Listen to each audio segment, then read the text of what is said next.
Chapter 808, Uncle, in Yundong. Mrs. Ren glanced at Bian Han and said, "Actually, this Bian Han and his wife are different from ordinary servants."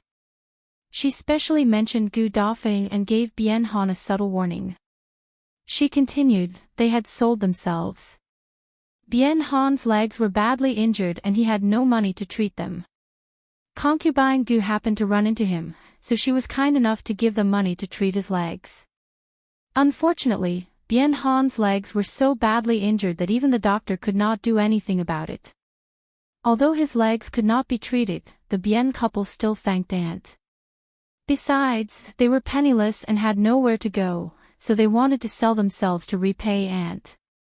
Gu Yundong's mouth twitched. "Not bad. You're quite good at making up stories." The more Mrs. Ren spoke, the more convinced she became. "I am a kind-hearted woman, so I agreed.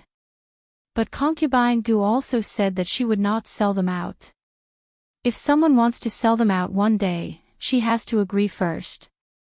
Gu Qiuyue heaved a sigh of relief. Indeed, with Mrs. Ren by her side, she had nothing to be afraid of. Hence, she immediately nodded in agreement, and tears welled up in her eyes. "That's right. Does Master want me to be the person who goes back on his word?" This, Zhou Dafu instantly frowned. He looked at Dai Wenhua, who said with a smile, "Actually, Mr. Zhou, you don't have to be so embarrassed. Since concubine Gu said so, you can ask Bian Han directly. If he is willing, I can take him away." Zhou Dafu looked at Bian Han. "What do you think?" Mrs. Ren said, "Bian Han, you have to think about it clearly. I think you still have to discuss this with your wife. Otherwise, this couple will be separated." Bian Han could tell and his face turned pale. Gu Yundong could tell that she was threatening Bian Han with his wife. Unfortunately, Mrs. Ren and Gu Qiuyue did not know that Dai Wenhua wanted to buy two people this time. Previously, when Steward Zhou went to inform Gu Qiuyue, because time was tight, he did not have time to explain the cause and effect.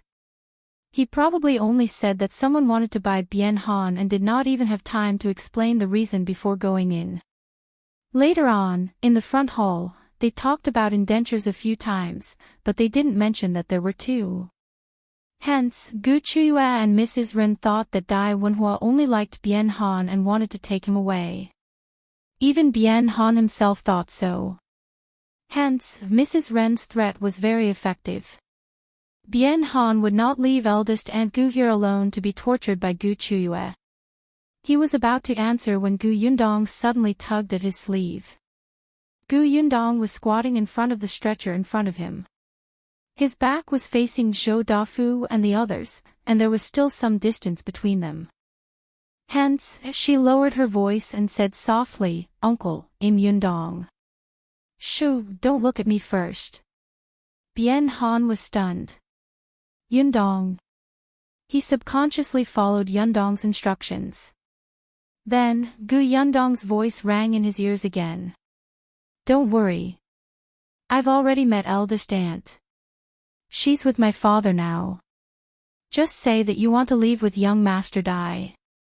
A hint of joy flashed across Bian Han's eyes. He could finally put down his worries and fears. It turned out that Dafeng was fine and had even met her brother. That was good, that was good. Bian Han felt relieved. When he looked at Zhou Dafu again, he was no longer afraid. He spoke slowly, but he was exceptionally firm. "I'm willing to go with this young Master Dai." Chapter 809, He wants two servants, what? The smugness on Gu Qiuyue and Mrs. Ren's faces disappeared. They looked at Bian Han in disbelief. Gu Qiuyue almost blurted out and asked him if he didn't plan to care about Gu Dafeng anymore. Fortunately, Mrs. Ren was quick to stop her. Zhou Dafu heaved a sigh of relief. Thankfully, he didn't break his promise in front of Dai Wenhua. He asked Gu Qiuyue for the indenture. The latter was still in a daze. It was Mrs. Ren who took the indenture from her and handed it to Zhou Dafu. However, Zhou Dafu frowned as he looked at the indenture in his hand. Why is there only one? Qiuyue came back to her senses. This is Bian Han's. It's a slave contract. What about his wife? A bad feeling flashed across Mrs. Ren's eyes. She asked uncertainly, Master, do you mean that you want the indenture of the Gu woman? Mrs. Zhou watched the drama and finally smiled. Sister Gu, I'm afraid you don't know that the people young Master Dai wanted from the beginning were this Bian couple. Gu Qiuyue's face turned pale. How can it be? Mrs. Zhou continued, young Master Dai has a good taste. He accidentally saw this wooden carving and knew that it was carved by Bian Han in our residence. Look, he was chatting happily with Old Master. Old Master sold the two of them to young Master Dai. At this moment, Mrs. Ren's face turned pale. Wooden carving, wooden carving. Could it be those wooden carvings that she secretly took out? Damn it, she shouldn't have been greedy. Zhou Dafu had completely lost his patience. Mrs. Ren, go back and bring the other indenture over. Seriously, you're so dilly-dallying. You're not straightforward at all. Mrs. Ren answered in a daze and quickly went out. It was not until she reached the snow-blowing garden that she slowly let out a breath. Forget it, these two were servants at the Dai mansion. They were still slaves, but concubine Gu could not vent her anger. However, Madame had been keeping a close eye on them recently. The two of them had only been locked up in the backyard for nothing. Actually, what Mrs. Ren meant was that it was good to sell them as soon as possible, lest Madame found out about their relationship with Aunt one day and used them as tools to attack. Mrs. Ren thought that concubine Gu should not have brought these two people into the mansion to vent her anger, so she decided to sell them now. At the thought of this, Mrs. Ren sped up and hurried to the front hall with the indentures. Zhou Dafu handed both indentures to Dai Wenhua. Dai Wenhua had been here for a long time. Now that he was done, he bade farewell to Zhou Dafu. Zhou Dafu wanted to keep him for dinner, but Dai Wenhua refused. Zhou Dafu could only walk him out regretfully while Gu Yundong and Dai Zhong carried Bian Han into the carriage. Bian Han, when you go to the Dai residence in the future, serve young Master Dai well. Be careful and don't lose him. Before Zhou Dafu could finish speaking, Gu Yundong pulled down the curtain and blocked his view. Zhou Dafu rubbed his nose. Alright, maybe the man didn't like people who had already been sold being educated by their old masters. He cupped his hands at Dai Wenhua and watched as the carriage turned away. However, just as he was about to leave, the curtain beside the carriage was lifted, revealing Bian Han's thin face. He looked straight at the person standing behind Zhou Dafu and said calmly, Gu Qiuyue. Chapter 8:10, Bian Han is her brother-in-law. Ha! Wait, Gu Qiuyue. Zhou Dafu and the others looked at Gu Qiuyue. Even if this Bian guy was bought by someone else, he was still a servant. How dare he call Gu Qiuyue by her name? Gu Qiuyue raised her eyebrows and heard Bian Han continue, I know that the doctor who treated my legs previously was instructed by you to deliberately not heal my legs. You wanted to see us suffer. But you're my sister-in-law after all, my wife's biological sister. Furthermore, you cured my fever and let me live. We're still grateful to you. After this farewell, your sisterhood with Dafeng will be severed. From now on, we'll go our separate ways. It's good to be strangers when we meet again. Even if we're on the verge of death and lose our limbs, we definitely won't ask you to save us again. After all, I don't want to see Dafeng tortured by you until she begs for death several times. Let's not meet again. With that, he lowered the curtain and the carriage slowly walked forward, leaving the people of the Zhou mansion standing at the door as if they had been struck by lightning. Their bodies were stiff and they could not come back to their senses. Gu Qiuyue was probably the only one who was trembling slightly and screaming in her heart that it was over. Zhou Dafu slowly turned around and looked at her with an unfamiliar gaze. After a long time, he asked with a dry throat. The man called you sister-in-law. He's your brother-in-law. The Gu woman is your sister. Yes, the Gu family. Your surname is Gu. Zhou Dafu suddenly stepped forward and grabbed her wrist. Is what he said true? Are they your sister and brother-in-law? Not only did you get someone to deliberately not treat his legs, but you also made them become your servants and tortured them in all kinds of ways. Is that right? Qiuyue couldn't say a word, but Mrs. Zhou was overjoyed. Ha ha ha ha ha, the heavens really opened their eyes. A person who could even treat her sister and brother-in-law so ruthlessly deserved retribution. The voices behind them became noisy, but Yundong, who was in the carriage, smiled slightly. Bian Han exhaled slowly and asked her, was I right just now? Yundong raised his brows. That's right, but uncle, was it really Qiuyue who deliberately did not treat your legs back then? Bian Han looked at his useless legs and smiled bitterly. He nodded. At first, I didn't know either. I thought that my leg injury was really too serious and couldn't be treated. Later on, I accidentally heard that this was Qiyue's order. Yundong also looked at his leg. Uncle, you don't have to worry. Let's find another doctor to take a look. If it can be treated, well treat it. If it can't be treated, we can buy you a wheelchair for you to go out. You have skills. Those wooden carvings are very beautiful. Life is not a problem at all. Bian Han couldn't help but laugh when he heard that. Yundong, you don't have to comfort me. It's been more than a year since my legs became like this. Those bad thoughts have long passed. I won't take things too hard anymore. The most difficult days are over. There's nothing to be afraid of now. Dai Wenhua nodded. Well said. Bian Han quickly turned around when he heard the voice. Thank you for your help today, young Master Dai. I just don't know, he was a little curious about the relationship between Yundong and this young Master Dai. Dai Wenhua could tell at a glance. He immediately waved his hand and said in disdain, I'm friends with her fiancé. I helped her on account of him. Yundong did not deny it. She did not tell Bian Han Dai Wenhua's identity to prevent him from feeling uncomfortable. The carriage arrived at the entrance of the inn not long after.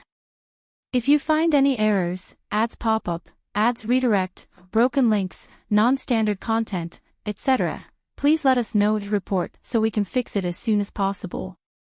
Chapter 8:11, Husband and Wife Reunion. Shui Rong had been waiting at the door. When he saw their carriage stop, he hurriedly ran forward.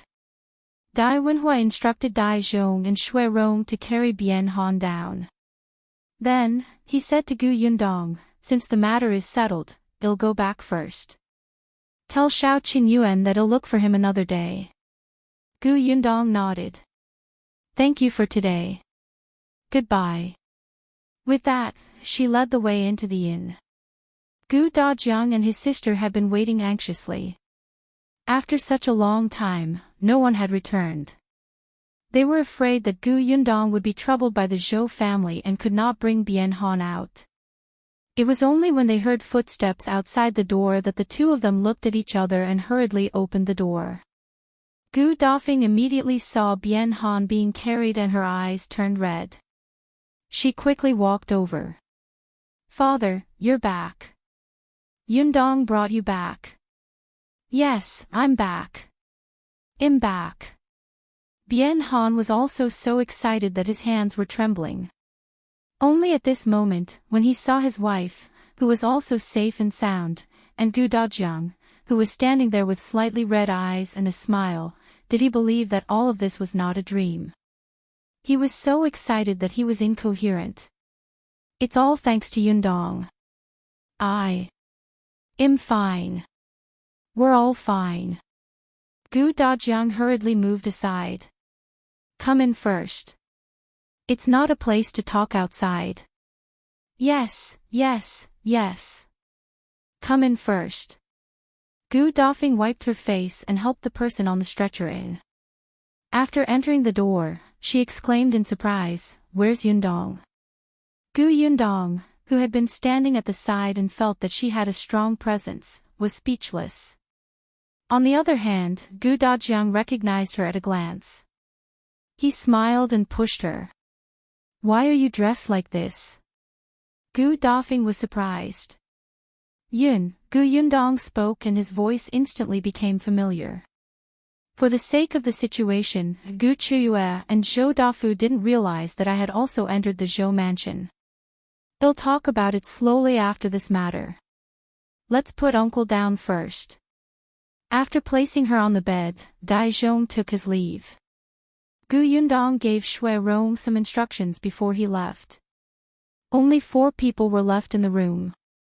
Gu Dafeng was still emotionally unstable. She grabbed Bian Han's hand and cried tears of joy. Father Bian patted her. "It's all right. Aren't we already out? We won't go in again." "Yes, eldest aunt, it's all in the past." As Gu Yundong spoke, she took out 2 pieces of paper. "This is the indenture of the 2 of you. Tomorrow, we will go to the government office to eliminate this slave status. You will still be the same as before." Gu Yundong looked at the 2 of them and felt a little sad. In her impression, eldest aunt Gu used to be a straightforward person. She was the eldest sister and had Gu Dajiang under her. Although she was only 3 years older than Gu Dajiang, she had already taken on the responsibility of taking care of and protecting her younger brother. But now, not only was she extremely haggard, but her personality had also become trembling. From escaping to being separated from her children, to her husband's crippled legs, and finally being tortured and humiliated by Gu Qiuyue, reality forced her to change time and time again in order to survive. She had no choice but to be careful. Gu Dajiang couldn't help but tug at his fingers. The atmosphere became a little heavy. Fortunately, Shui Rong returned very quickly and brought back the doctor from the clinic next door. Gu Dafeng was stunned when she saw the doctor and looked at Gu Yundong. The latter nodded. "The most important thing now is to treat uncle's legs. Let's see how badly injured he is. If you find any errors, ads pop up, ads redirect, broken links, non-standard content, etc., please let us know to report so we can fix it as soon as possible." Chapter 8:12. There are always many ways. Gu Dafeng stepped back and looked at the old doctor expectantly. The old doctor had already asked Shui Rong about the situation before he came. He knew that the patient in front of him had been delayed for a year, so he could not help but be more cautious. He squatted down and carefully touched Bian Han's legs. Then, he checked his pulse and finally lifted his pants to take a look. After a while, under everyone's nervous gazes, he shook his head slightly. "I'm not good at medicine. I can't do anything about this patient's legs." Seeing that everyone's eyes instantly dimmed, the old doctor quickly said, "However, it's not completely impossible to cure him. If you're capable, you can bring him to other medical centers." Gu Yundong thought of the old doctor's clinic. It was indeed not big and there were only 2 doctors in charge. It was still much worse than Huimin Medical Center. Thus, after Shui Rong sent the old doctor away, Gu Yundong comforted the 2 of them. "I know Dr. He from Huimin Medical Center. His medical skills are very good, and his medical ethics are also very good. Although he seemed to be good at brain acupuncture, he could introduce them to reliable specialists. But the Huimin Medical Center is a little far from here. I'm afraid it's too late to go there now. Let's go back and rest for a day. After we recover, we'll go to the medical center tomorrow to see the doctor there." "That's right." Gu Dajiang nodded. "We've only seen 1 doctor. If 1 doesn't work, we'll see 2. If 2 don't work, we'll see 3. If you can't be treated in Xuanhe Prefecture, there's still the capital." Gu Dafeng was finally amused by the father and daughter's anxious comfort. "All right, capital. That's far from us. You make it sound like you can go there casually. Gu Dafeng used to come from a village. At most, she had been to the county city. She had only gone to the prefectural city after fleeing the wilderness. She had come all the way to the Xuanhe prefecture. However, her thoughts were still the same as before. In the countryside, when she was seriously ill, she would at most go to the county city to look for a doctor. If others said that she could not be treated, she would most likely go back and wait to die. Gu Dafeng would not be satisfied, but at most, she would go to the prefectural city to treat his husband's illness. She had never thought of going to a place as far away as the capital. That was simply impossible for them. At most, she would do more work in the future and take good care of her husband. However, Gu Dajiang was different. He was currently studying at Tianhai Academy. Ignoring everything else, the students he knew came from many places. There was no lack of rich children from the capital who came to study. Moreover, it was not as if he did not know anyone in the capital. Last time he helped Commander Zhao catch the bandits. Commander Zhao had gone to the capital. He would thicken his skin and beg him later. The man was a friendly person and would definitely help find a doctor. Most importantly, his Yundong was capable enough to know the imperial physician, Song Dejiang. Look, there were still many ways. Anyway, you don't have to worry too much. There will be a way. Our Lu Nyang will go to the capital to treat her illness later. The doctor said that she lacks an herb now. As long as we find it, Lu Nyang's brain disease will be cured. Hearing him mention Madame Yang, Gu Dafeng was slightly stunned. Previously, she had been thinking about Bian Han and couldn't calm down to chat with Gu Dajiang. Hence, she didn't know what was going on with the Gu family. Now that he mentioned it, she could not help but ask, is Lu Nyang at home? What about Yunshu and Yunke?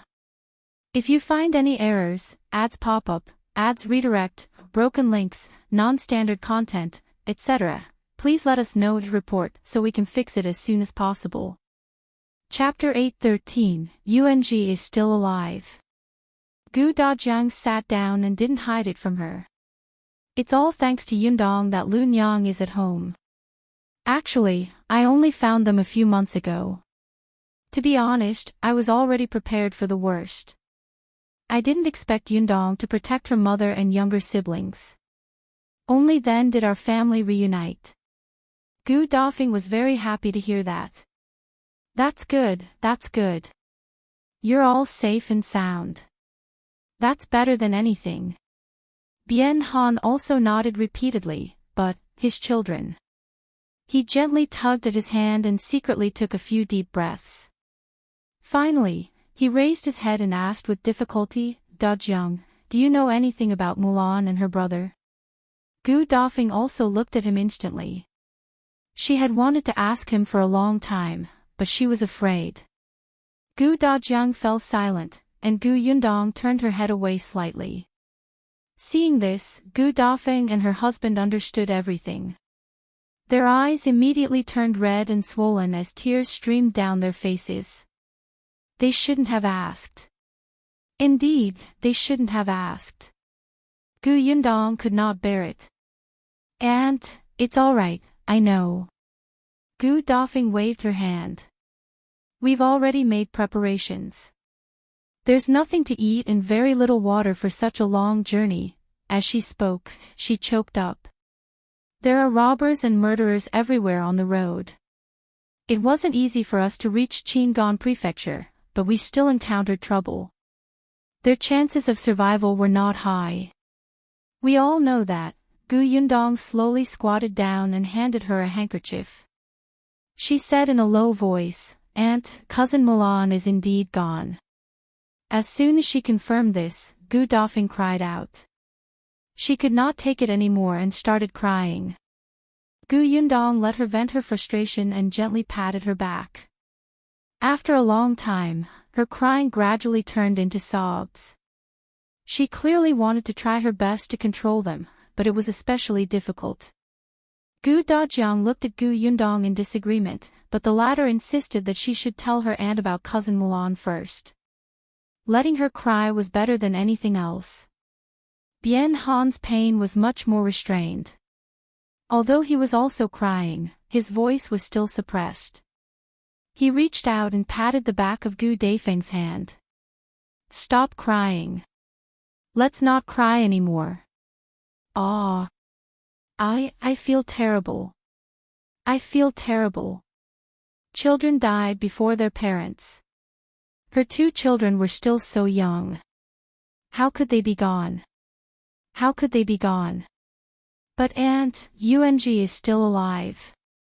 What did you say? Gu Dafeng raised her head abruptly. She felt like she was hallucinating. Bian Han also looked at Gu Yundong in surprise. Gu Yundong said, Yuanzhi is still here. He was brought back to Yongning Prefecture by the Ding family. I brought him here. He's in the prefectural city now. We'll be able to see him when we go back later. Really? Are you serious? Gu Dafeng grabbed Gu Yundong's shoulder. The anticipation in her eyes made her exert force. Gu Yundong did not feel any pain. She just smiled and nodded. It's true. He's in the prefectural city. He's alive. Yuanzhi is still alive. He is still alive. There were still tears in Gu Daifeng's eyes as she looked at Father Bian, who was trembling with excitement. She didn't know whether to laugh or cry. Her mood fluctuated. A moment ago, she felt that the sky was about to collapse. Now, she was told that Yuanzhi was still around. In the end, the couple hugged each other and cried. It was almost dark when Gu Yundong brought the 2 of them into the carriage and went home. If you find any errors, ads pop up, ads redirect, broken links, non-standard content, etc., please let us know to report so we can fix it as soon as possible. Chapter 8:14, Family Reunion. Yes, home. After being separated for more than a year, they could finally go home. The carriage rumbled all the way to the small courtyard. Gu Dafeng and Bian Han, who were in the carriage, were much calmer. However, at this moment, they still clasped their hands tightly, nervous and expectant. It was not until the carriage stopped at the door that the waiter entered that they looked at each other and alighted from the carriage. Shui Rong wanted to carry Bian Han, but he was stopped by Gu Dajiang. He bent his back and carried Bian Han down from the carriage. Gu Dafeng stood at the entrance. She clenched her fists and secretly took a deep breath. The door was opened from the inside. Lu Xing quickly helped remove the threshold and let the carriage in. The people in the house heard the commotion and there was a series of banging sounds. Immediately after, someone ran out quickly. As he ran, he shouted, "Father, eldest sister, you actually went out early in the morning. You didn't wait for us to wake up. You're too bad. Eldest uncle, cousin, we got to know many people today. There are really students nearby. They even said that Tian High Academy is very beautiful. Can we go tomorrow?" Gu Young's legs were short and she ran slowly. She shouted as she struggled to rush out, "Slow down. Wait for me, or you'll be angry." The few of them rushed out. Yunshu immediately ran in front of Gu Yundong and did not have time to see the others clearly. Bian Yuanzhi, on the other hand, was a step too late and shifted his gaze to the side. Then, he was stunned. He looked at the familiar figure who always appeared in his dreams standing beside Gu Yundong. He looked at the man who was lying beside Gu Dajiang and looking at him eagerly. His expression became dazed. Gu Dafeng and Bian Han had already washed up before they came back. Although they looked thinner and haggard, as their son, how could Bian Yuanzhi not know them?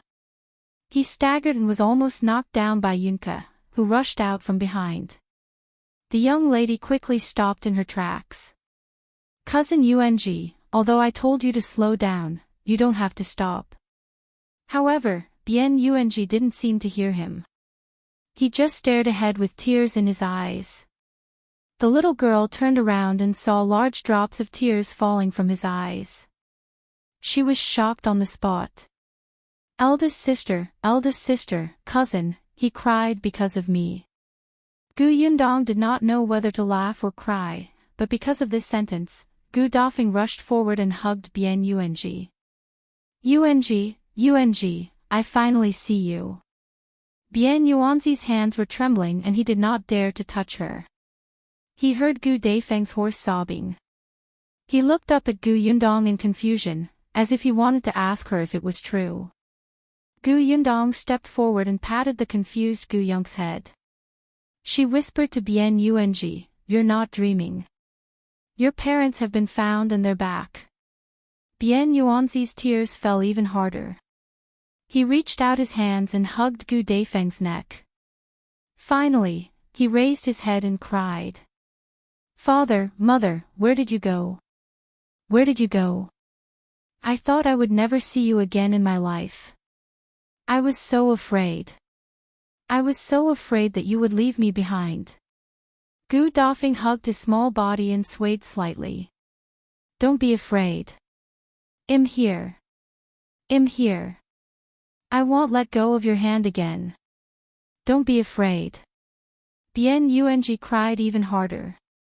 Bian Han lay on Gu Dajiang's body and really wanted to go over and hug the mother and son. However, he had no choice but to wipe his tears and laugh. If you find any errors, ads pop up, ads redirect, broken links, non-standard content, etc., please let us know to report so we can fix it as soon as possible. Chapter 8:15, Yuanzhi needs father and mother. When the mother and son were done crying, Gu Dafeng finally stood up with Bian Yuanzhi in her arms. She was too thin and weak. When she got up, she felt a little dizzy. Gu Yundong quickly reached out to support her and said, "Let's go in first." "Okay, let's go in first." The few of them entered the central room and sat down. Gu Yunke opened her round eyes and looked curiously at eldest Aunt Gu. She was also extremely sad from Bian Yuanzi's crying just now. After crying for a while, her eyes were still sparkling. Gu Yunshu had some impression of his eldest aunt and uncle, so he obediently went over to greet them. Seeing this, Gu Yunke obediently greeted them under eldest sister's introduction. Gu Dafeng looked at the well-behaved children and felt her heart heat up. She said "I" a few times. Bian Yuanzhi was still in her arms. He had cried too hard just now and had yet to recover. Coupled with the fact that he had just met his parents after a long time, he only wanted to be an insensible child who refused to let go of his parents. It wasn't until a pair of hands appeared on his head that he slowly raised his head and looked at Bian Han. "Father," Gu Dajiang placed Bian Han on the chair beside him. He looked at his son, who had grown much taller than a year ago, and felt especially grateful. Bian Yuanzhi slowly calmed down. However, when his gaze shifted to Bian Han's legs, he suddenly stopped. "Father, your legs, I'm fine. I just suffered a small injury." Bian Han didn't want him to worry too much, so he casually said. Then, he changed the topic. "Yuanzhi has already grown up. Father almost couldn't recognize him. I haven't grown up yet. Yuanzhi still needs parents." Gu Dafeng almost cried again. She felt extremely guilty and self-reproachful. It was the same for Bian Han. If he had dodged in time, his legs wouldn't have been injured, and he wouldn't have had to ask Qiuyue for help because of his fever. He wouldn't have been trapped in the Zhou mansion. Otherwise, he would have brought his wife back to Yongning Prefecture and reunited with his son. He was disappointing. "Alright, stop crying. Look at all of you. Your eyes are swollen tomorrow.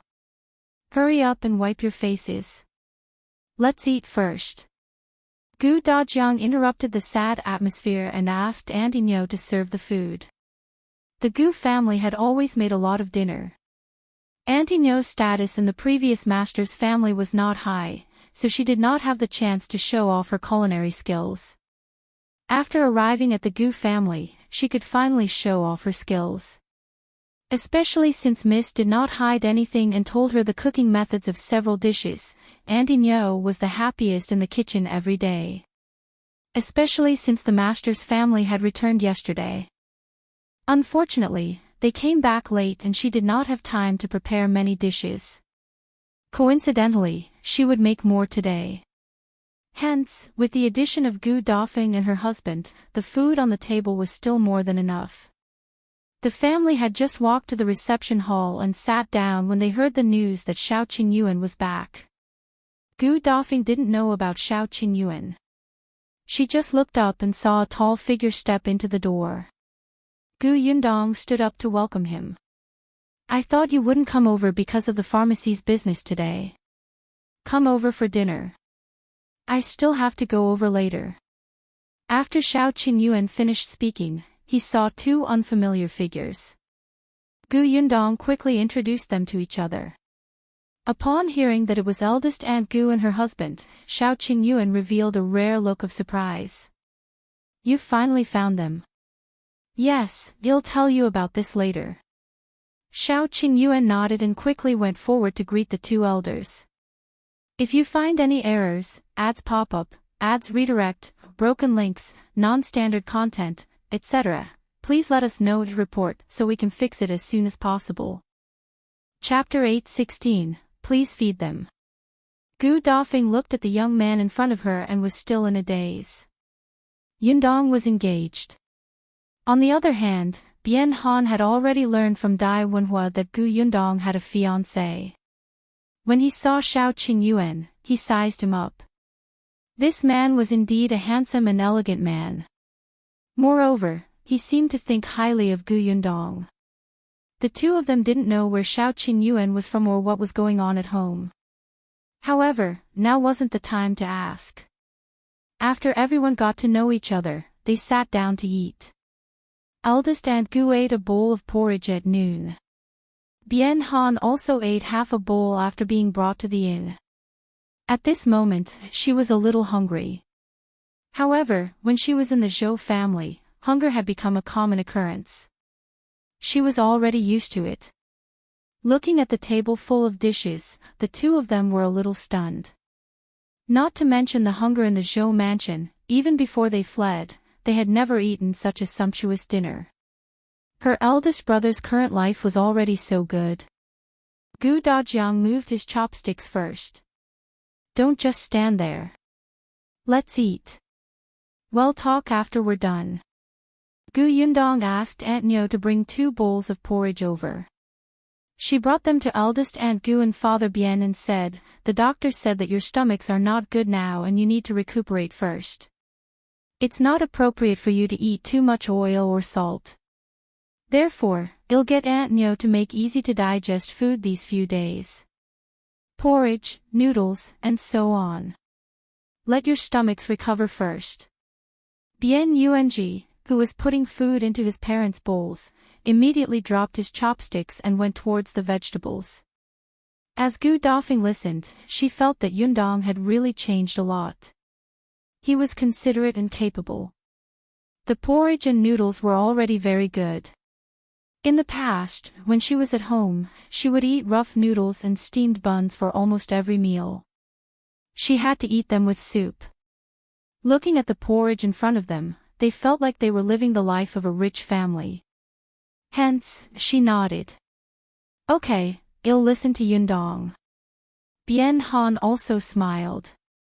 Unexpectedly, when the two of them turned around, they realized that their bowls were filled with vegetables. When they looked at Bian Yuanzhi, he was looking at them with a look of praise. Not only him, but even Yunshu and Yunke looked the same. Clearly, they had also picked up a lot of food for them. Gu Yundong did not know whether to laugh or cry. Yuanzhi, although it's said that you can't eat fish or meat with a good stomach, it doesn't mean that you can only eat vegetables. Those shredded meat are not a problem. Bian Yuanzhi immediately felt embarrassed. Yunshu and Yunke looked at each other and picked up their chopsticks to pick up the meat again. Gu Dafeng quickly stopped her. That's enough, that's enough. Stop eating. Everyone still wants to eat. Only then did the children stop and obediently eat their food. Only Bian Yuanzhi looked at his parents with admiration, as if he would be full just by watching them eat. Gu Dafeng's heart ached and swelled. When she was half full, she put down her chopsticks and fed her son. Although Bian Yuanzhi felt a little embarrassed as he had grown up, he still opened his mouth obediently and ate the food his mother fed him. Gu Yundong heaved a sigh of relief. Although they did not treat Yuanzhi as an outsider, they were not his parents after all. Therefore, Yuanzhi was usually very sensible. He would consider everything carefully and not cause trouble for them. It was probably only in front of his parents that he could act like a child so brazenly. Yunshu looked at it and thought for a moment. He looked at his mother, but Madame Yang looked at Gu Dajiang as if she wanted to ask for food too. Gu Yundong was speechless. She did not see anything. Chapter 8:17, Shao Qingyuan's news. What surprised Gu Yundong was the youngest, Gu Yunke. The little girl was enjoying her meal. From time to time, she would look up at her second brother and cousin with obvious disdain. Despicable. Gu Yundong was stunned. After the little girl finished the food in her bowl, she said proudly, "I'm done. Second brother, come here. I'll feed you." Gu Yunshu, Gu Dajiang was speechless. Shao Qingyuan, Gu Yundong was speechless. Fortunately, she had swallowed the food in her mouth. Otherwise, she would have spat it out. Gu Yunshu quickly lowered his head. He did not hear her. Only Madame Yang paused and silently handed her bowl and chopsticks to Yunke. "Kiki." Gu Dajiang quickly stopped her. "Lun Yang, why do you want Kiki to feed you?" Madame Yang said, "Feeding seems to make the food taste better." "No, that's just your imagination." On the other hand, Bian Yuanzhi was a little embarrassed. Gu Yundong did not know whether to laugh or cry as he diverted Madame Yang's attention. "Mother, if you don't eat now, your favorite sour and spicy lotus root will be gone." When Madame Yang heard this, she quickly put away the bowl and stopped talking about feeding. Only then did everyone look away. Yuanzhi stayed in Gu Dafeng's arms and leaned against her. It was only when Yunshu and Yunke had finished eating and called him to come down that he reluctantly got off the bed and said to Gu Dafeng, "Father, Mother, I'll help Auntie Nyo tidy up the room. Can I sleep with you tonight?" "Of course you can." Bian Yuanzhi then dragged his cousins out. It was only when the three of them left the reception hall that they felt a little more at ease talking. At the mention of Bian Han's legs, Shao Qingyuan, who had been silent, suddenly asked, "Are uncle's legs very serious?" Gu Dajiang glanced at him. He was climbing up the ladder quite quickly. He was calling Bian Han uncle just like that. Bian Han had already gotten over it.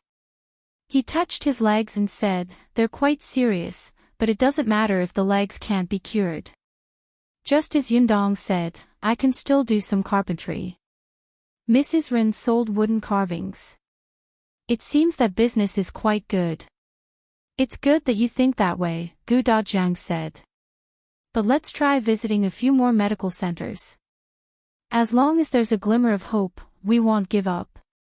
Gu Dajiang was a man.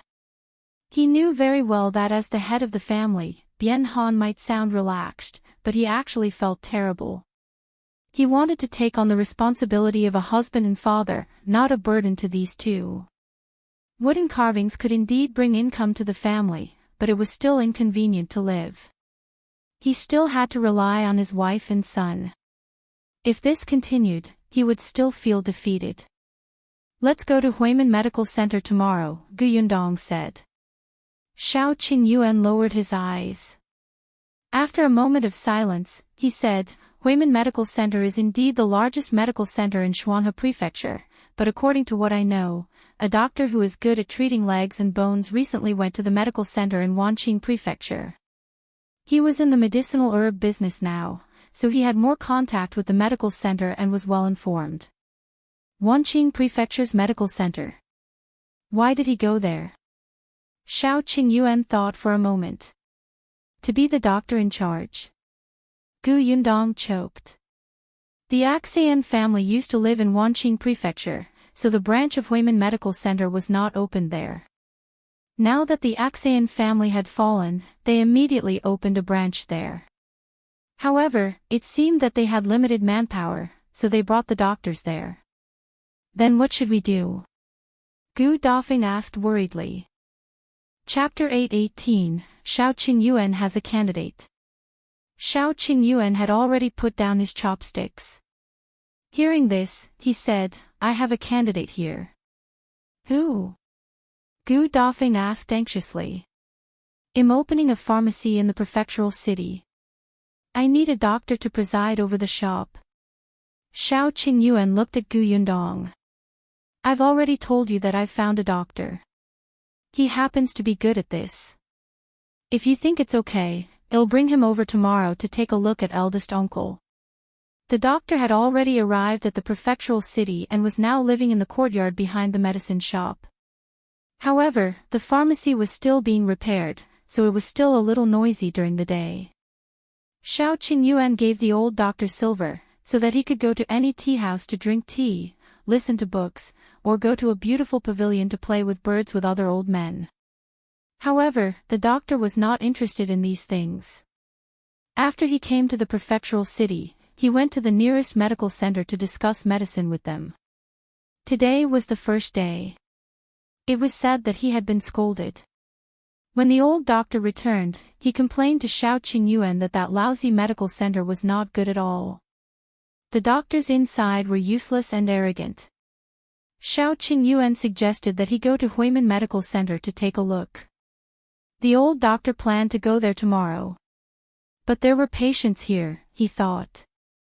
The old doctor would definitely be more willing to treat people.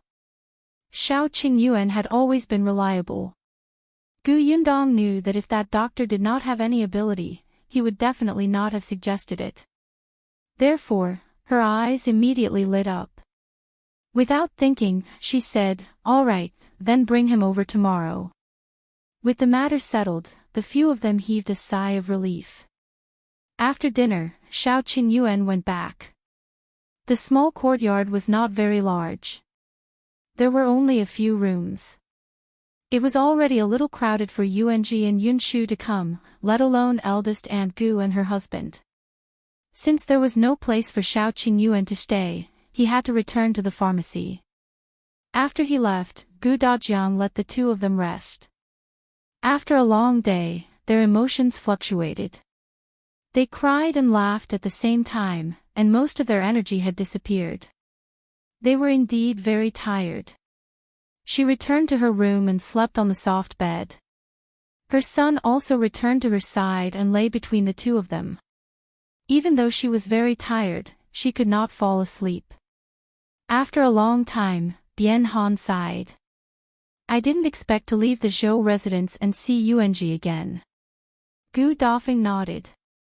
She really thought that she would be busy in the Zhou mansion for the rest of her life and be tortured by Gu Qiuyue until the day she died. Bian Yuanzhi was sleeping in the middle. He looked at his parents and smiled in satisfaction. Gu Dafeng reached out and rubbed his head. Yuanzhi, tell father and mother how you've been living for the past year. Also, your sister. At the mention of Bian Mulan, Yuanzhi was still very sad. He whispered about what happened after he was separated from them.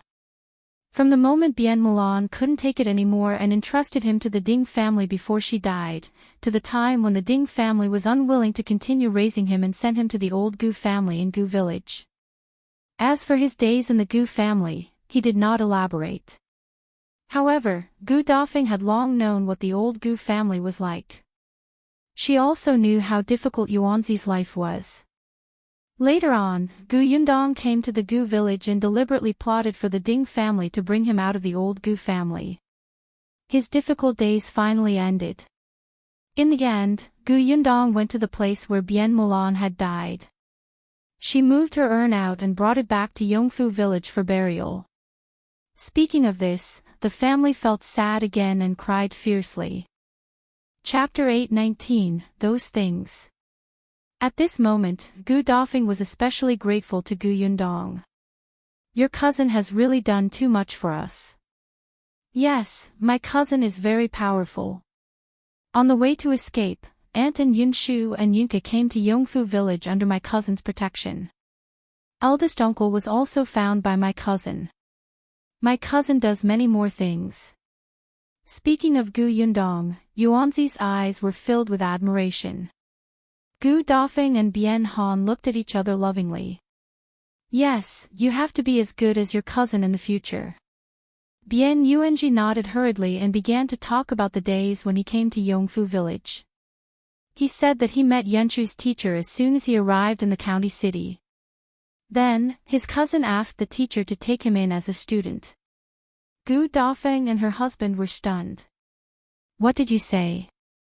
You went to school. Yes, my cousin said that you don't have to take the imperial examination, but you have to know how to read. If you study hard, your future will definitely not be bad. I'm studying in the county school with Yunshu now. Our teacher is very impressive. He used to be the top scholar and has very strict requirements for accepting students. Yunshu studied well and was chosen by the teacher. However, I don't even know how to read, so my cousin spent a lot of effort to get the teacher to accept me. Gu Yundong expressed that she did not. Gu Dafeng and her husband were stunned. Although Gu Yundong had told them some things today, she had never mentioned that Yuanzhi was going to study in a school. Moreover, this school was not one of the small private schools in the village. The teacher was a big shot. Gu Dafeng was speechless. Who would have thought that Yundong would give Yuanzhi what she wanted to offer but could not afford? Bian Yuanzhi was still talking. He said that the Gu family now had a workshop in Yongfu village and had more than 100 long-term workers. He also mentioned that there was a shop in the county city. Not long ago, she had opened a shop in the prefectural city and a milk tea shop with someone. It was also said that eldest uncle had entered the best school in the Shuana prefecture to study and had been personally assessed by the mountain elder. The person who introduced him was the top scholar of their school. He also said that Shao Qingyuan was highly skilled in martial arts. When Shao Qingyuan was questioned by eldest uncle, he stood at the entrance motionlessly under the sun and rain. Shao Qingyuan treated his cousin and treated them very well. He even said that his cousin had made super delicious cake and candy. Not only did they like it, but even their classmates liked it. He also talked about many things that he had experienced after coming to Yongfu village. Gu Dafeng and her husband were shocked at first, but then they became numb. They felt that many things in their minds had been overturned. They could tell that their eldest brother's family already had some assets now. If their eldest brother could afford a carriage and servants, their lives would definitely be worlds apart from before. However, the difference was not to this extent. Why did it sound like their eldest brother was even more powerful than the Zhou mansion that trapped them and made them tremble in fear? The impact was a little huge, and the couple could not maintain their expressions. In the end, Yuanzhi was too tired and fell asleep as he spoke. Only then did the two of them close their eyes and fall asleep. It was probably because they slept too late and had not slept so peacefully for a long time, so they woke up a little late the next day. The Gu family did not disturb them. It was only when Shao Qingyuan brought the old doctor and shouted for the patient the moment he entered that the family of three got up. The three of them immediately felt a little embarrassed and quickly got up to leave. When they came out, everyone saw that their eyes were red and swollen. They knew that they must have cried again last night, so no one said anything. Chapter 8:20, Dr. Xiong. The old doctor's surname was Xiong, and he had a bear-like temper. However, he was a very professional doctor. He could not wait to see the patient before he finished his tea. Looking at him, Gu Yundong thought of Song Dejiang. Were all capable and confident doctors so strange? However, she insisted that Bian Han finish his breakfast before going to the doctor. Dr. Xiong was a little unhappy at first, but when he heard that the other party's stomach was not good, he immediately waved his hand and asked him to hurry up and eat. When they finished eating and started to look at his legs, the family began to prepare for battle. Dr. Xiong washed his hands and quickly sat opposite Bian Han. Seeing that his entire body was tense, he hurriedly waved his hand. Relax, relax. It's just a look. The treatment hasn't started yet, and it won't hurt. It's too early to be nervous. Bian Han laughed at his words and relaxed at that moment. Unexpectedly, in the next moment, Dr. Xiong knocked on his leg. He didn't know where it hit. Although it was just a light knock, it immediately hurt so much that tears were about to come out, and cold sweat kept flowing out. The others' hearts tightened. Bian Yuanzhi hugged Dr. Xiong's hand. Don't hit me. It hurts too much. Dr. Xiong's mouth twitched. Then do you still want me to treat your father's legs? Yundong was not good at medicine, but she knew that she could not disturb the doctor's treatment, so she pulled Yuanzhi over. Only then did Dr. Xiong continue to check. Bian Han's nerves tensed up again, afraid that he would do it again. However, Dr. Xiong did not do anything unexpected after that. After checking the legs, he retracted his hand and lowered his head in thought. Everyone looked at him, but no one said anything to disturb him. However, his silence made people a little anxious. It was Shao Qingyuan who asked him, "Can the legs be treated?" Oh, they can be treated. Really? Gu Dafeng was instantly excited. She clenched her fists and looked at Bian Han. Father, did you hear that? Dr. Xiong said it can be treated. Bian Han nodded repeatedly. How could he not be happy that his legs could be cured? Then, Dr. Xiong, what do we need to prepare? Do we start treating him now? Gu Dajiang was equally excited. Dr. Xiong glanced at everyone and said, whether the legs can be treated or not, we still have to ask for his opinion. What do you mean? His legs can be treated, but it's painful to treat them. I'm afraid you won't be able to withstand it. How so? Dr. Bear shrugged. First, we'll have to break his bones again, then set them back together. Break his bones again.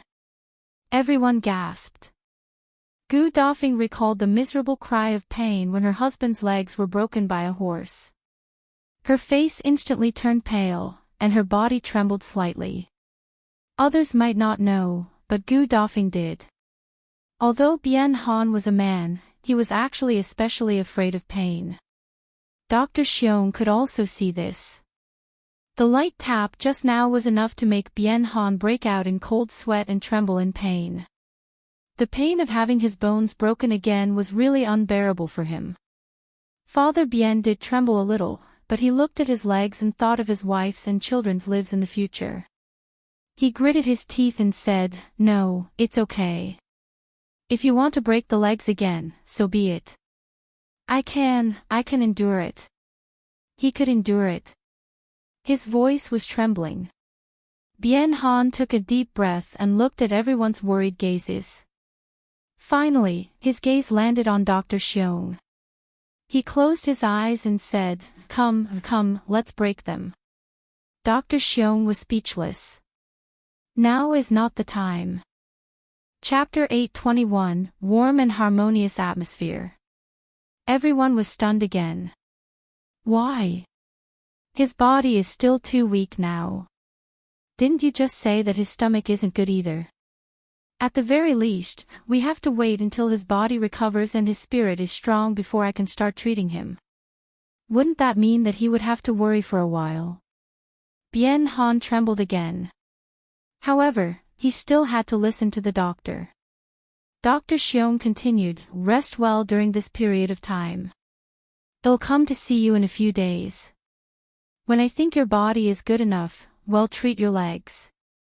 All right. Bian Han looked at Gu Dafeng, looking like he wanted to cry but had no tears.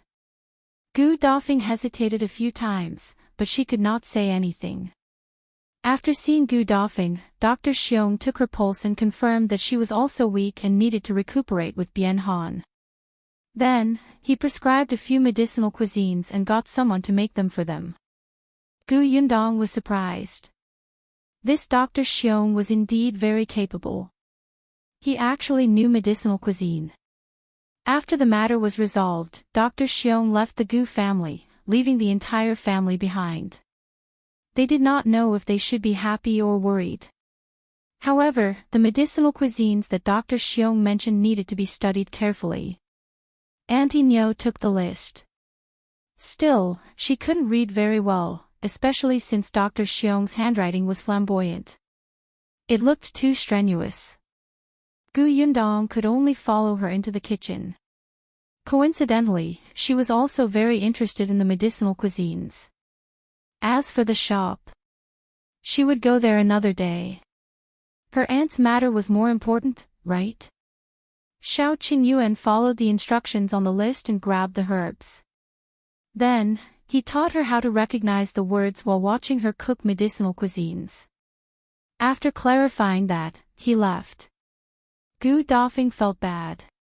She felt that she should help. However, she was worried that she would be clumsy and waste all the ingredients and herbs.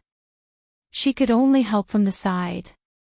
Yunshu, Yuanzhi, and the others had originally planned to go to Tianhai Academy today to take a look at the wall that was filled with names. Now, they didn't go anymore. The two of them surrounded Bian Han and chatted non-stop. They used clumsy words to comfort him not to worry. His legs would be cured. It warmed Bian Han's heart, as if he was really not afraid at all. On the other hand, Yunka was also looking around the kitchen. Gu Yundong and Aunt Nyo were already used to it, but Gu Dafeng was not used to it. He was afraid that she would be scalded and hurt. It was only when she saw her washing and picking the vegetables that she remembered what Yuanzhi had told him yesterday. The young lady liked to eat and cook. Madame Yang was taking care of the flower pots with Lu Hongxiu. She had been in Yongfu village for some time, as if she was afraid that something would happen to these flowers. She had already checked yesterday, but she was worried and checked again today. The entire small courtyard entered in a warm and harmonious atmosphere. Until Tong Shuitao returned. She went out early in the morning and only returned at noon. As soon as she entered, she went to the kitchen to look for Gu Yundong. At the door, she cracked a few times, causing everyone in the kitchen to turn to look at her. The corners of Gu Yundong's mouth twitched. You can't be considered mysterious anymore, all right? She put down the things in her hand, washed her hands, and followed her out. The two of them chatted at the side. Tong Shuitao looked mysterious. Gu Dafeng shook her head and smiled. She continued with her work. However, Gu Yundong did not return after a while. Auntie Nyo happened to have some words that she did not recognize and looked conflicted. Gu Dafeng took the list and went out to look for Gu Yundong. She did not expect them to be standing under the corridor talking. It seemed like she hadn't finished speaking when Gu Dafeng suddenly heard the words Gu Qiuyue. She could not help but be stunned. Chapter 822, Aunt Gu's Concerns. Gu Yundong also saw her. Coincidentally, Tong Shuitao had finished speaking. She instructed her to continue listening, so she turned around and asked, Aunt, what's wrong? Why are you looking for me? Gu Dafeng retracted her thoughts and held the list in her hand. Auntie Nyo wanted to ask you what medicine this is. Gu Yundong took it and walked in. After entering the kitchen and discussing with Auntie Nyo, she noticed that Gu Dafeng had not entered yet. Stunned, she walked out again. Aunt, what's wrong? I just heard Gu Qiuyue's name. Realization dawned on Gu Yundong, and she answered straightforwardly, yes, I asked Shuitao to keep an eye on the Zhou residence and watch Gu Qiuyue's movements. Do you want to deal with her? Gu Yundong did not hide it from her and nodded. She went too far. Yundong. Gu Dafeng held her hand anxiously and said, forget it. Gu Qiuyue is indeed not a good person. But no matter what motives she had back then, she saved our lives in the end. For the past year, I've been her slave for her. Take it as repayment for saving our lives. Now that your uncle and I have left the Zhou residence, we only want to have nothing to do with her from now on. Just pretend that you don't know her from now on. You don't have to. Gu Dafeng knew that she did not know what was good for her. Yundong wanted to take revenge on Gu Qiuyue for their sake. But Gu Qiuyue was old Master Zhou's concubine now. Old Master Zhou doted on her very much. What if he went against the Gu family because of Gu Qiuyue? Could it be that she would implicate them after being saved by her eldest brother? She felt that Yundong was very powerful after hearing what Yuanzhi said last night. However, Gu Dafeng had never experienced it herself. She could not clearly understand how powerful Gu Yundong was. However, she had stayed in the Zhou family for a year and had personally experienced how different the Zhou family was from the environment she used to be in. Gu Yundong saw through Gu Dafeng's concerns at a glance and understood her worries. Hence, she gently held her hand and smiled. All right, then I'll listen to you and let the grudge between the two of you be ridden off. Yes, she was referring to the feud between Eldest and Gu Qiuyue. However, she didn't say that the grudge between her and Gu Qiuyue didn't exist. Gu Yundong did not forget how Gu Qiuyue had conspired with Master Qian on the way to escape. She had gotten Fu Ming to lead them to chase after her family just to sell her and her younger siblings to Master Qian. That woman wanted them to live a life worse than death. At that time, Master Qian had chased after him with a group of people in a fierce manner, looking like he was determined to win. If not for the fact that she was smart and had a weapon in her hand, she would probably be in any brothel now. Her younger siblings might not even be alive. Was this something a biological aunt would do? Even a stranger would not be so vicious. Gu Yundong did not forget that when his father met Gu Qiuyue, she had deliberately misled him to Wanqing Prefecture. She had always remembered these grudges. Gu Qiuyue didn't save her life, so there was no such thing as a clean slate. Previously, Gu Yundong heard that she was already dead, so the hatred naturally dissipated. At most, Gu Yundong would lament that the wicked would be punished by the heavens. This person had finally gotten her retribution. But wasn't she still alive now? Furthermore, she was living happily. She was living a better and richer life than before. She even took pleasure in torturing Eldest Aunt Gu and her husband. Then she had to settle the score properly. Chapter 823, Gu Qiuyue's Amazing Operation. Seeing that she had agreed, Eldest Aunt Gu heaved a sigh of relief and smiled again. Gu Yundong pulled her into the kitchen and got busy again. But to Gu Yundong's surprise, before she could settle the score with Gu Qiuyue, the woman came to find trouble. After Gu Yundong found Eldest Aunt Gu, she forgot about the portraits on the notice wall and did not tear them off in time. Unexpectedly, Mrs. Ren tore off the two portraits and followed the address on them to Aunt Ke's house. She told Aunt Ke that she knew where the two of them were. Aunt Ke was stunned. She had gone to the small courtyard frequently, especially because she had not seen Yunshu and Yuanzhi for a long time. Therefore, on the second and third day after the Gu family returned to the prefecture capital, she went to the small courtyard. Naturally, she knew about the joyous occasion of Yuanzhi and his parents reuniting. She had seen Eldest Aunt Gu and Bian Han before, so she more or less knew about their experiences. While feeling pity for her, she also scolded Gu Qiuyue harshly. The person in front called herself Mrs. Ren. Could she be Mrs. Ren who was by Gu Qiuyue's side that Yundong mentioned? Aunt Ke pondered in her heart. She did not know what she was up to, so she nodded without batting an eyelid, indicating that she would bring her to meet the real person who was looking for her. Mrs. Ren was a little surprised. She thought that the person who was looking for them was Aunt Ke, but she did not expect this to be just a place for contact. Why was the person behind this so mysterious? For a moment, Mrs. Ren thought too much.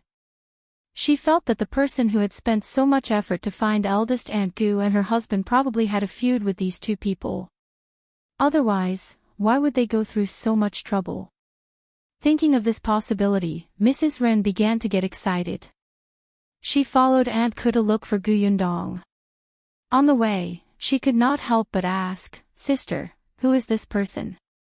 What's their relationship with the person in this portrait? Who's your sister?" Aunt Gu's expression turned ugly. She looked at Mrs. Ren, who was at least 10 years older than her, and almost couldn't help but spit on her face. She replied impatiently, "Ask them when you see them." "I don't know." Mrs. Ren felt that this person was difficult to get along with, so the smile on her face disappeared and she snorted.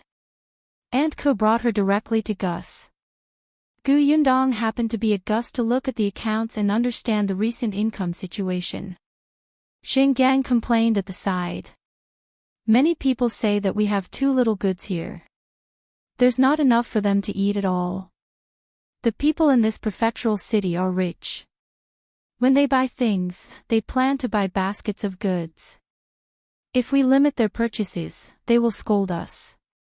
It was too difficult for him. Gu Yundong found it funny. "Thank you, Uncle Zheng. That's not a big deal. We won't lose a piece of meat even if they scold us. In any case, they'll still spend money to buy our things. However, boss, are we really not considering opening another shop in the west of the city? This place was too far from the west of the city. The people who came to buy things from there scolded the most fiercely." Gu Yundong also wanted to open it, but her energy was limited. This milk tea shop had just opened not long ago, so she had to take it one step at a time. However, she could indeed get prepared first. If there was a suitable shop, she could buy it first. At this thought, Gu Yundong instructed Xingyang to be careful. Just as Xingyang had agreed, two people came in. The person in front was Aunt Gu. Gu Yundong immediately went up to her happily. "Aunt, why are you?" Before she could finish speaking, Aunt Gu took a step to the side, revealing Mrs. Ren's wrinkled face. Chapter 8:24. What's your relationship with the person in this painting? Gu Yundong's smile froze. She frowned slightly and looked at Aunt Gu. The latter introduced with a gloating expression, "This is Mrs. Ren." She tore off the missing person portraits on the notice wall and said that she knew the whereabouts of the people on the portraits. "She specially came to tell us." Gu Yundong was speechless. Yes, the portraits. She had forgotten to tear them off. However, Mrs. Ren actually wanted to tell her about the whereabouts of her eldest aunt and uncle. What kind of mess was this? Gu Yundong thought for a while, then nodded at Mrs. Ren and said, "Come with me. Let's talk in the backyard." Mrs. Ren had just finished sizing up the shop in front of her and was thinking that this shop was quite big. Hearing Gu Yundong's words, she quickly followed him with a smile. Aunt Gu also went to join in the fun. The three of them went to the backyard and sat on the stone bench. However, as soon as she sat down, Aunt Gu stood up. The weather was cold, and the stone stool was also cold. She went to the second floor and took a cushion for herself. When Mrs. Ren saw this, she was a little envious. She was the oldest here and could not stand the cold the most. But since Gu Yundong did not mention it and Aunt Gu only took one, she could not say anything. However, she did not know that Gu Yundong had deliberately chosen this place. In any case, she did not want to bring the stranger up to the second floor to chat in such a good environment. She was wearing too many clothes and it was a little hot. It was good to have a breather. Su Changshan, on the other hand, did not know the inside story. He served tea to the three of them.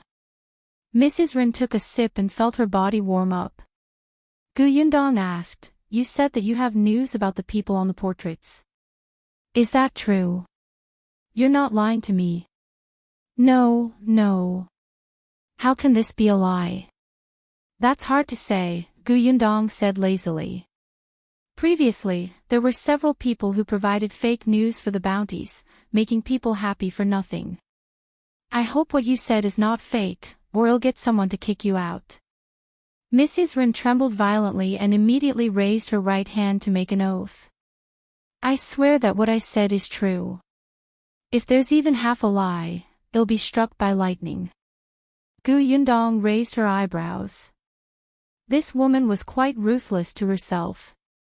In order to make Yundong believe in her, Mrs. Ren quickly said, the woman on this portrait is called Gu Dafeng, right? The man is called Bian Han, right? Yundong had more or less guessed what Mrs. Ren wanted to do. She was unhappy that Dai Wenhua had bought her aunt and uncle and wanted to make things difficult for them. It was a pity that neither she nor Qiuyue would be able to get what they wanted. At the thought of this, Yundong became slightly excited. He looked at Mrs. Ren with shining eyes. Yes, yes, yes. That's her name. It seems that you really know where they are. Tell me, as long as the information you provide is true, they'll give you the bounty immediately. Mrs. Ren was also quite tempted by the bounty and immediately said, Gu Dafeng and Father Bian are now in Magistrate Dai's residence. Young Master Dai bought them. Yundong's eyes lit up. Really?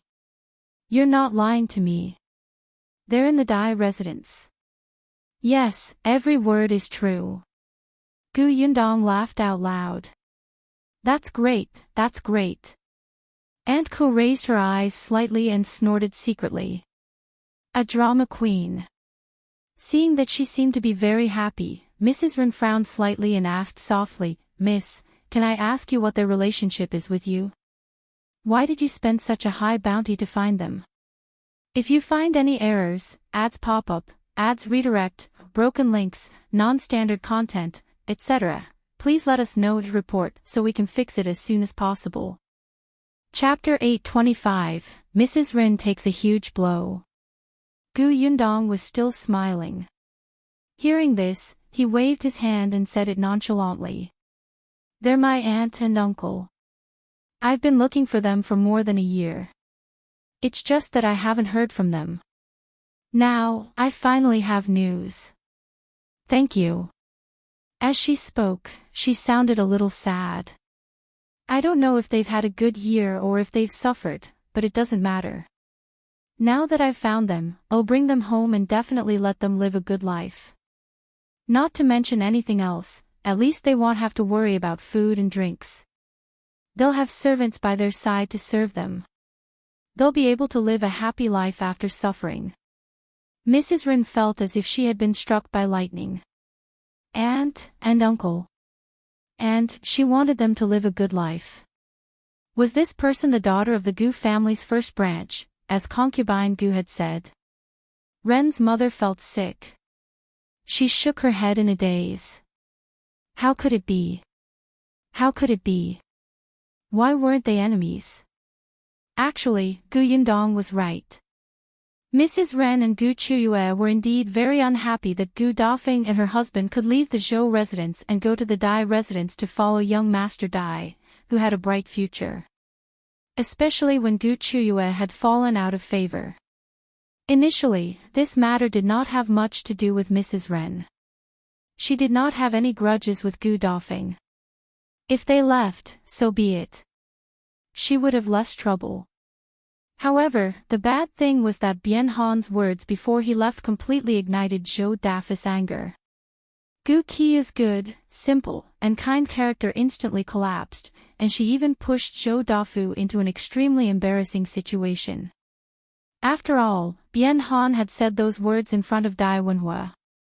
Now that young Master Dai knew that his concubine was actually such a vicious person, not only did he seem like a joke, but his taste was bad, so muddle-headed that he was fooled by a woman. Hence, Qiuyue had fallen out of favor. Not only her, even Mrs. Ren was affected. In the past, Zhou Dafu could be tolerant of Mrs. Ren on account of his mother because Mrs. Ren usually spoke eloquently and did not make any big mistakes. However, this did not mean that Mrs. Ren could lie to him in front of everyone. Back then, she was the one who said that the couple was selling themselves. She said that Qiuyue was kind and compassionate to accept them. Bullshit. What did she take him for? A servant actually fooled the head of the family. Not selling her was already the last act of filial piety to the old madam.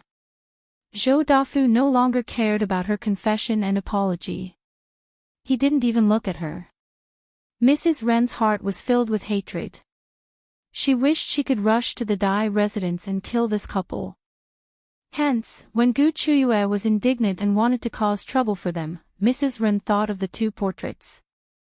The two of them also guessed who the person was and finally felt that there were only two possibilities. One was enemy, and the other was family member or friend. However, no matter what, if they cared about Gu Dafeng and her husband, they would definitely go to the Dai residence to ask for them. Young Master Dai had just bought Gu Dafeng and her husband back for less than 2 days. He would definitely not be willing to give them back. Wasn't there a conflict now? In any case, even if there was no big conflict, a small trouble was enough to make Dai Wenhua's impression of Gu Dafeng and her husband worse. At the thought of Dai Wenhua, Mrs. Ren's hope was instantly reignited. She immediately said, "Miss, although the other party is your family, now that they have been bought by young Master Dai, they have already become servants of the Dai residence. Even if you want to bring them back to enjoy life, I'm afraid there's nothing you can do. If you find any errors, ads pop up, ads redirect, broken links, non-standard content, etc., please let us know to report so we can fix it as soon as possible." Chapter 826, I happen to know young Master Dai. Yes, that was it. Mrs. Ren felt a little better. She suddenly felt that this seemed to be more painful for Gu Dafeng. Just think about it. It was not easy for her to find her family, but she could not reunite with them. The good days were clearly close, but she could only be a servant and continue to serve others. So what if Gu Yundong opened a shop, had money, and had servants? Wasn't Gu Dafeng still a slave? This feeling of helplessness was the most interesting. Mrs. Ren could not help but smile as she thought about it. Aunt Ko also smiled slightly. Gu Yundong laughed twice and waved his hand. It's all right, it's all right.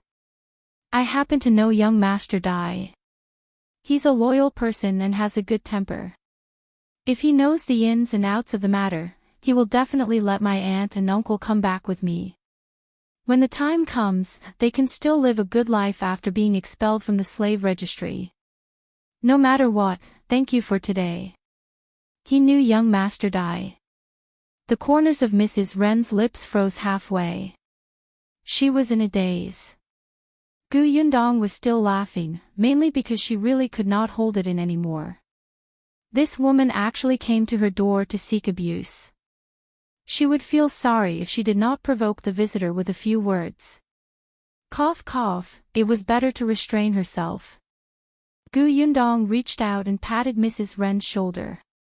She said gratefully, "It's all thanks to you. Otherwise, I don't know when we would have met again.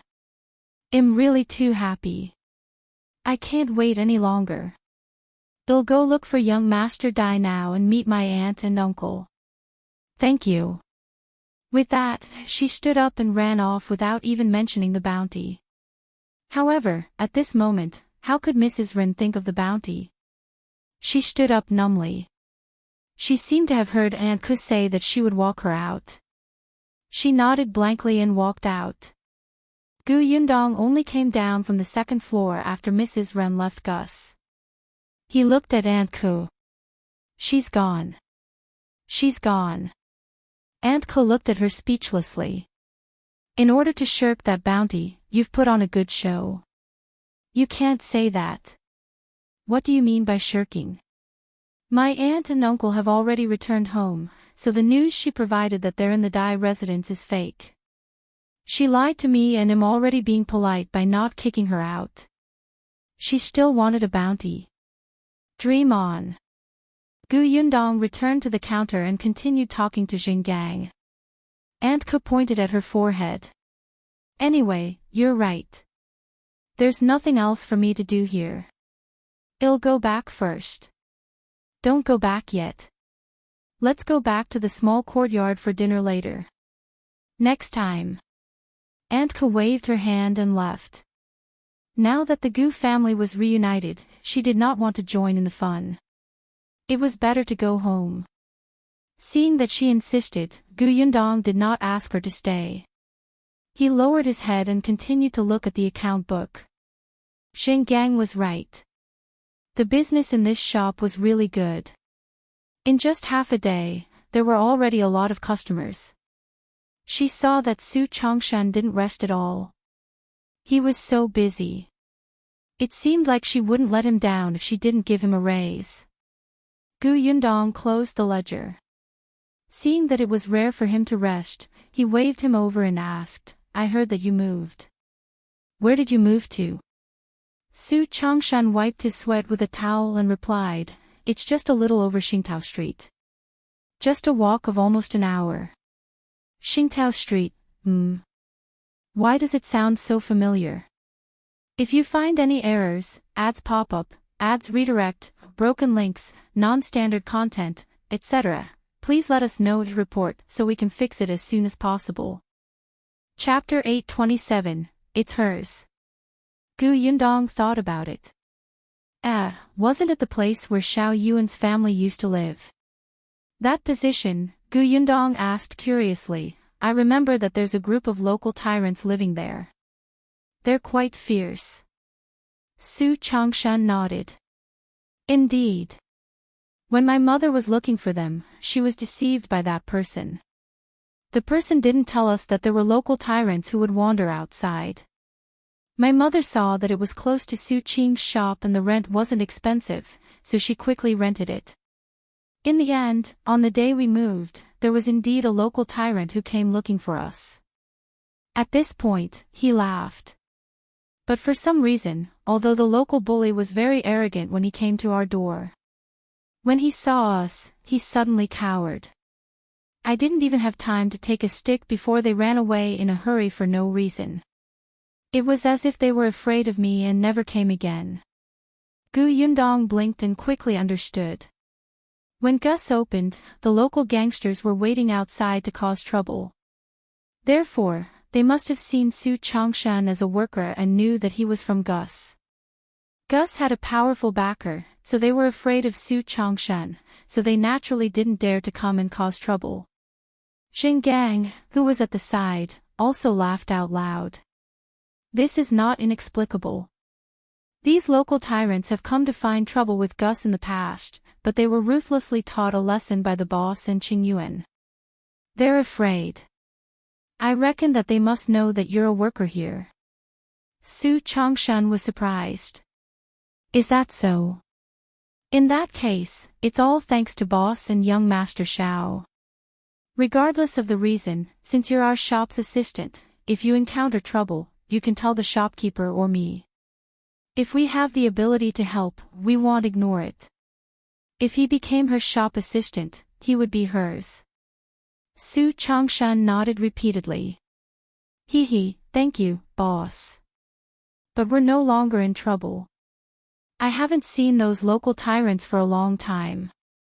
Ever since we moved in, not only have they not come to my house, but they haven't even come near our house. Shao Yuan even said that she has to thank me for this and gave us 2 pots of flowers. Oh, Shao Yuan is our neighbor, a little girl. Yundong exclaimed, Is it Shao Yuan, who grows and sells flowers at home? Yes. Boss, do you know her? That's right. I didn't expect the 2 of you to become neighbors. You're quite fated. Su Chongshan chuckled again. After they said a few words, another guest came. Su Chongshan hurriedly went to entertain them. Yundong went to the storeroom to take a look and asked about the delivery. She thought that there was a huge demand now, and she needed more people to deliver the goods. In particular, her business was actually quite eye-catching. She had to hire some skilled people. Gu Yundong finished reading the shop and account book. Seeing that it was getting late, she left Gus. When she thought of what Mrs. Ren had done previously, she could not help but feel happy. She even bought some food from the snack shop on the way home and went to the ready-to-wear shop to bring home the 2 sets of clothes that she had ordered for Eldest Aunt Gu and her husband. At this moment, Mrs. Ren, who was on the other side, seemed to have suffered a huge blow and returned to the Zhou mansion in a daze. Qiuyue was waiting anxiously in the snow-blowing garden. When she saw her, she rushed over and grabbed her shoulders. She asked anxiously, "How is it? Did you see them? Did you find out what relationship that person has with Gu Dafeng? Do they have a feud?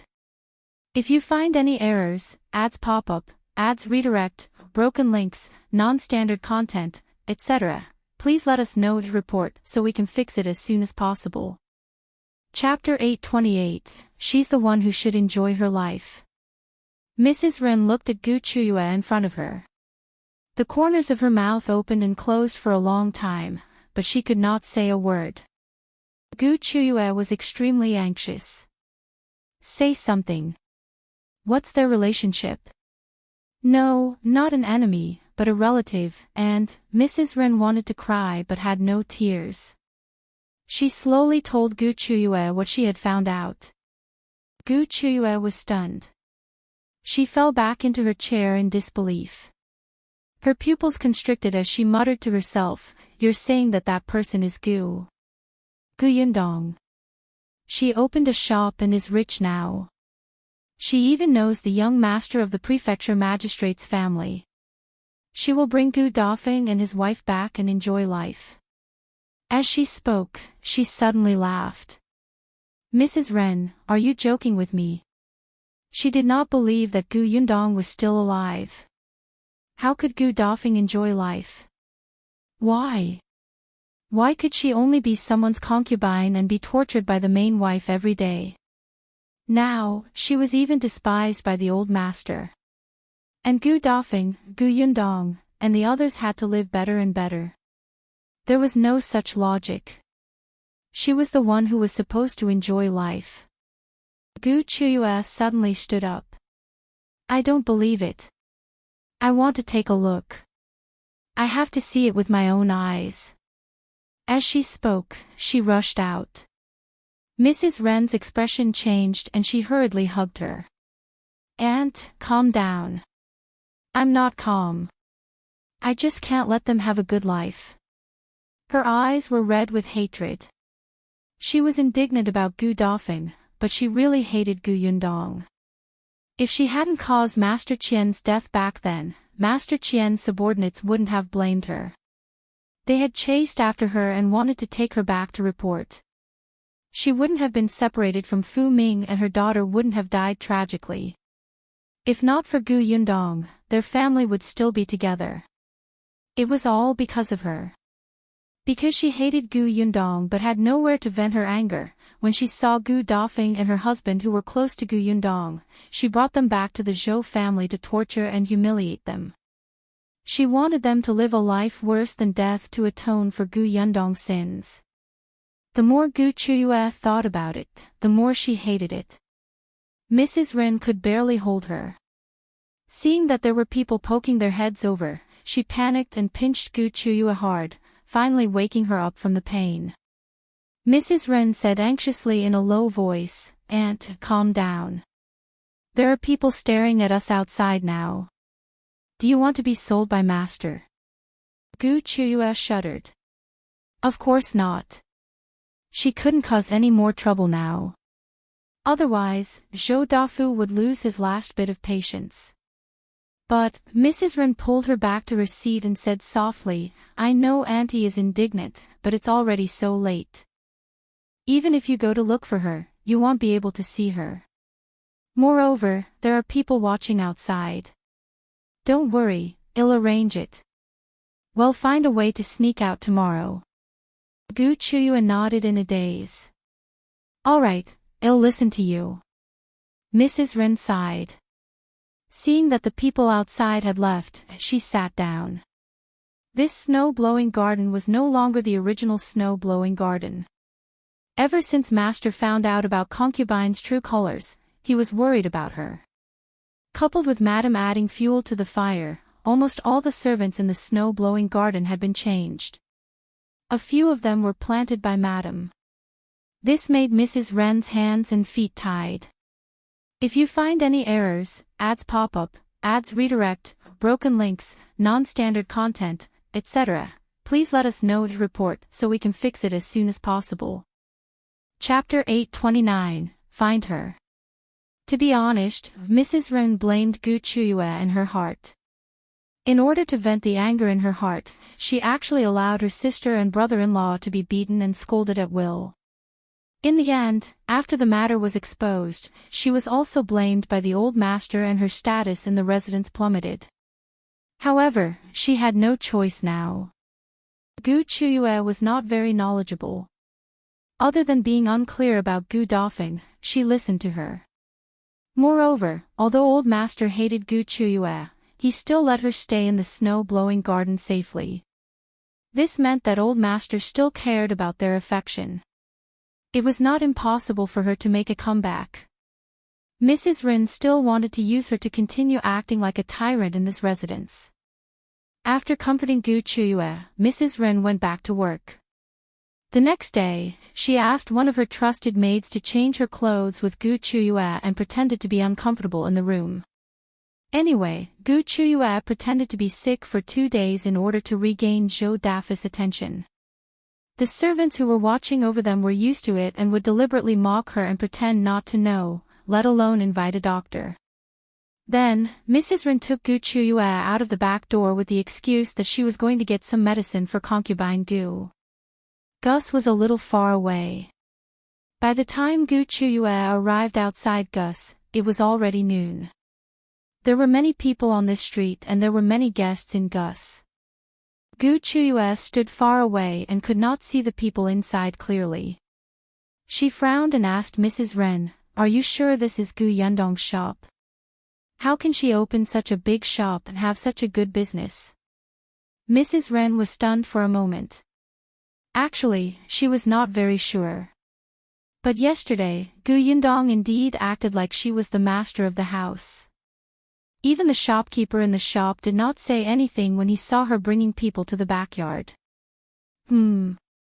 Wait, perhaps Gu Yundong had something to do with the shopkeeper? Seeing how innocent Gu Yundong was, and how she told her everything she asked, it did not seem like he could open a shop. At the thought of this, Mrs. Wren felt a little more confident.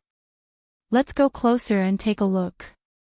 Qiuyue stuck her head out for a long time.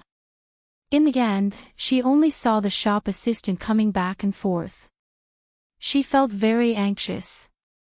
You should have asked around yesterday to find out where her family lives. Mrs. Wren resisted the urge to roll her eyes. What excuse did she use to inquire about other people's residences? She was also annoyed, but she still brought Qiuyue forward. Seeing that they were getting closer and closer to the shop, someone suddenly walked out of Gus. It was a woman. Qiyue's eyes widened. That's Gu Yundong. Mrs. Wren saw it too. She pursed her lips and nodded. Qiuyue clenched her fists. She was really here. Was she really the owner of this shop? The hatred in her eyes was about to spread. Her emotions shot towards Gu Yundong at the door, making her look over as if she had sensed something. Mrs. Wren's expression changed drastically. She turned around abruptly and stood in front of Qiuyue, blocking their vision. Gu Yundong only took a glance before quickly retracting her gaze. She just smiled and asked Tong Shuitao, who was standing beside him, "Where are they standing?" "That's right. I thought I hid it very well." Tong Shuitao was very speechless. Didn't they know that her whereabouts were very eye-catching? As she spoke, a carriage slowly drove over from the street. When it reached the entrance of Gus, it slowly stopped. If you find any errors, ads pop up, ads redirect, broken links, non-standard content, etc. Please let us know to report so we can fix it as soon as possible. Chapter 830, She's going to tear them up. Gu Yundong glanced in Gu Qiuyue's direction again before walking towards the carriage. The carriage door opened and Yunshu and Yuanzhi jumped out. Then, they turned around and let Gu Dafeng, who was behind them, get out. Gu Yundong smiled. Aunt, you're here. That's right. Gu Dafeng had been recuperating well for the past 2 days and was much more energetic. The 2 children said that I couldn't stay at home all day and insisted on dragging me out for a walk. Coincidentally, they wanted to come to the shop to take a look, so I came with them. You should come out for a walk. Didn't Dr. Xiong say that walking is good for your health? Bian couldn't come out because of his legs, and he didn't want to trouble others, so he continued carving wood at home with a knife. Shao Qingyuan said that he would get someone to make a wooden wheelchair for him. In any case, it would take a long time for him to recover after he treated his legs. It would be more convenient to sit in a wooden wheelchair. However, it was not done yet. He had to wait a few more days. Sister, is this our shop? Yunshu walked inside excitedly. He had been in the prefectural city for a few days, but he had never come to the shop because of various things. Now, he finally saw it. Yuanzhi was still standing on the spot, holding Gu Dafeng's hand. Ever since he reunited with his parents, he had become different.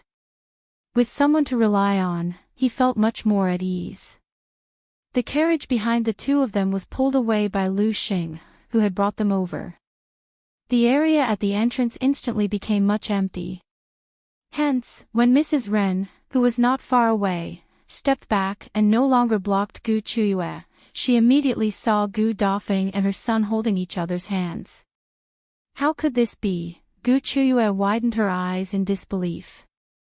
Gu Yundong had actually asked Gu Dafeng to come over from young Master Dai's side. Not only that, but Gu Dafeng had also put on new clothes. She was radiant and reunited with her son. It was as if all the suffering before was an illusion. Her good days had really come. She couldn't stand it. She couldn't stand it. Gu Qiuyue's eyes turned red as she walked towards Gus. Mrs. Ren cursed in her heart and quickly hugged her. Aunt, calm down. How can I calm down? Gu Yundong clearly deserves to die, but she actually opened such a big shop now. Gu Dafeng should have been stepped on by others and served others as a slave for the rest of her life, but now, she's actually wearing gorgeous clothes and reunited with her son. Someone even drove a carriage for her. Why? Why? Even she didn't have any of these. What right did these 2 bitches have to enjoy it? She couldn't stand it. Gu Qiuyue exerted all her strength to break free from Mrs. Ren's grip. The passers-by looked at them and pointed at them with strange expressions. Mrs. Ren was anxious, afraid that the commotion here would attract the attention of Gus people. But this time, even if she pinched Gu Qiuyue hard, it would be useless. There was only one thought in Gu Qiuyue's mind. She would go up and tear them apart. Mrs. Ren was secretly annoyed. I know you're unwilling, but what can you do even if you're unwilling? Could it be that you can kill them? You can't do anything. Once you rush in front of them, you might be grabbed by the shop assistants and shopkeepers and sent to the government office. Do you want Master to give up on you completely? Gu Qiuyue was stunned, and the commotion quietened down. If you find any errors, ads pop up, ads redirect, broken links, non-standard content, etc., please let us know to report so we can fix it as soon as possible. Chapter 831, Resurrection. Mrs. Ren heaved a sigh of relief and continued, and don't forget that Gu Yundong knows young Master Dai from the prefecture magistrate's office. Otherwise, she wouldn't have been able to bring Gu Dafeng and his wife home in just half a day. Later, she will complain to young Master Dai. If young Master Dai wants to pursue the matter, old Master will be the first to not let you off. Gu Qiuyue listened and finally calmed down completely. Her flushed face gradually returned to normal. Mrs. Rin continued, I didn't bring you here today to agitate you to risk your life. I wanted you to see with your own eyes that their lives are good now. You can't touch them easily. Qiuyue suddenly turned around and glared at her. She sneered. Are you trying to tell me that I'm just a concubine who has fallen out of favor? The tables have turned. Do I have to kowtow and apologize to them when they see us? No, I want you to know that you can only deal with them if you're strong and stand higher than them. Qiuyue was stunned for a moment. After a while, she snorted. You make it sound so easy. How can I stand higher than them? I'm just an unloved concubine now. I don't have money or anyone in my hands. I don't even know young Master Dai. Mrs. Ren wanted to roll her eyes. This person was really insensible. That's why you have to fight for it. You have to obtain old master's love again and become the mistress of the Zhou mansion. Mrs. Ren's eyes were shining. You have to do everything you can to squeeze Madame out. When you can make a decision in the manner, you will be able to know the madams of the real rich families in the prefecture city. So what if you don't know young Master Dai? Can't you know Miss Dai and Madame Dai? As long as you build a good relationship with them, what else do you have to worry about? The picture that Mrs. Ren had drawn for her was so beautiful that she began to tremble with excitement. Yes, so what if Yundong knew young Master Dai? When she got to know Madame Dai, she would tell Madame Dai that Yundong was shamelessly hooking up with other men and wanted to seduce young Master Dai to marry into the Dai family. At that time, she would not even need to do anything and Yundong would be directly dealt with by Madame Dai. Perhaps in order to prevent future troubles, not only Yundong, but the entire Gu family, including Gu Dafeng, would be thrown into jail and finished together. Qiuyue laughed. She was so excited that her eyes were red and her fingers were cracking. Mrs. Ren heaved a sigh of relief. Qiuyue was a country bumpkin who didn't know anything. In addition, she was blinded by hatred, so she fell for her tricks. She knew very well that even if Qiuyue got rid of Mrs. Shao, she might not be able to become the first wife. Even if she became the first wife, she would definitely not be able to get to know someone like Madame Dai. It was impossible for Madame Dai to like her at all. But so what? As long as she listened to Mrs. Ren and pulled Mrs. Shao down, everything else was not important. Qiuyue tried her best to retract her gaze from Gus and look elsewhere. Only then could she listen to her mother calmly. All right, I'll listen to you. What should I do next? Get pregnant with a son. Qiuyue frowned. But now, old master has already, so what? Old master still has some feelings for you. As long as it's a little, you can revive. At that time, you can seize the opportunity. When you have a son, you will have a bargaining chip to fight with Mrs. Zhou. Although Qiuyue frowned, she still nodded. Mrs. Ren was satisfied. Let's go. I'll tell you what to do when we get back. If you find any errors, ads pop up, ads redirect, broken links, non-standard content, etc., please let us know to report so we can fix it as soon as possible. Chapter 832, The Jumpy Yunshu and Yuanzhi. Qiuyue looked at Gus unwillingly and left angrily. Neither of them knew that not far behind them squatted a woman who had her ears pricked up and was pretending to wipe her shoes. Seeing that they were about to leave, that person stood up and walked towards Gus with her head lowered. Yundong was introducing the items in the shop to Gu Dafeng. When he turned around and saw Tong Shuitao, he nodded slightly and said, "Aunt, go upstairs and rest for a while." Then, she called out to Yunshu and Yuanzhi, who had already gone to the backyard. "The two of you, help Aunt to the second floor and enjoy the scenery." Eldest Aunt Gu looked at her helplessly. "What do you mean by helping me? It's not like I can't walk. Why do I need to help?" However, Yunshu and Yuanzhi had already run over quickly and grabbed her hands from both sides. "Aunt, this way. Be careful. Mother, let's go to the second floor. I heard from Kiki that the second floor of this shop is very beautiful. The seats upstairs are soft and comfortable." Gu Dafeng looked at the two of them lovingly and let them hold her hand as they walked upstairs. Gu Yundong waved his hand. "I'll pour tea for you." As she spoke, she really walked towards the backyard. Tong Shuetao hurriedly followed. The two of them asked as they walked, "Have those two left?" Tong Shuetao nodded. "They went home." "What did they say?" "I didn't dare to get too close, but when Qiuyue lost control, I vaguely heard something about unwillingness. Mrs. Ren persuaded her to go back and get pregnant first before becoming the first wife. I couldn't hear what happened after that, but I think she mentioned young Master Dai and Madame Dai." Gu Yundong walked to the kitchen and poured fruit tea for them while smiling. "Looks like the backyard of the Zhou mansion is about to welcome a storm of blood. Miss, what should we do?" Gu Yundong placed the cups on the tray. Tong Shuetao hurriedly picked up the teapot and the two of them walked to the second floor of the shop. "What should we do?" "Oh, Tao, concubine Gu has been with Zhou Dafu for more than a year, right? I heard that Zhou Dafu dotes on her, but she is not pregnant yet." Tong Shuetao was stunned. "Miss, you mean, not necessarily. It's only a year." Gu Yundong shook her head.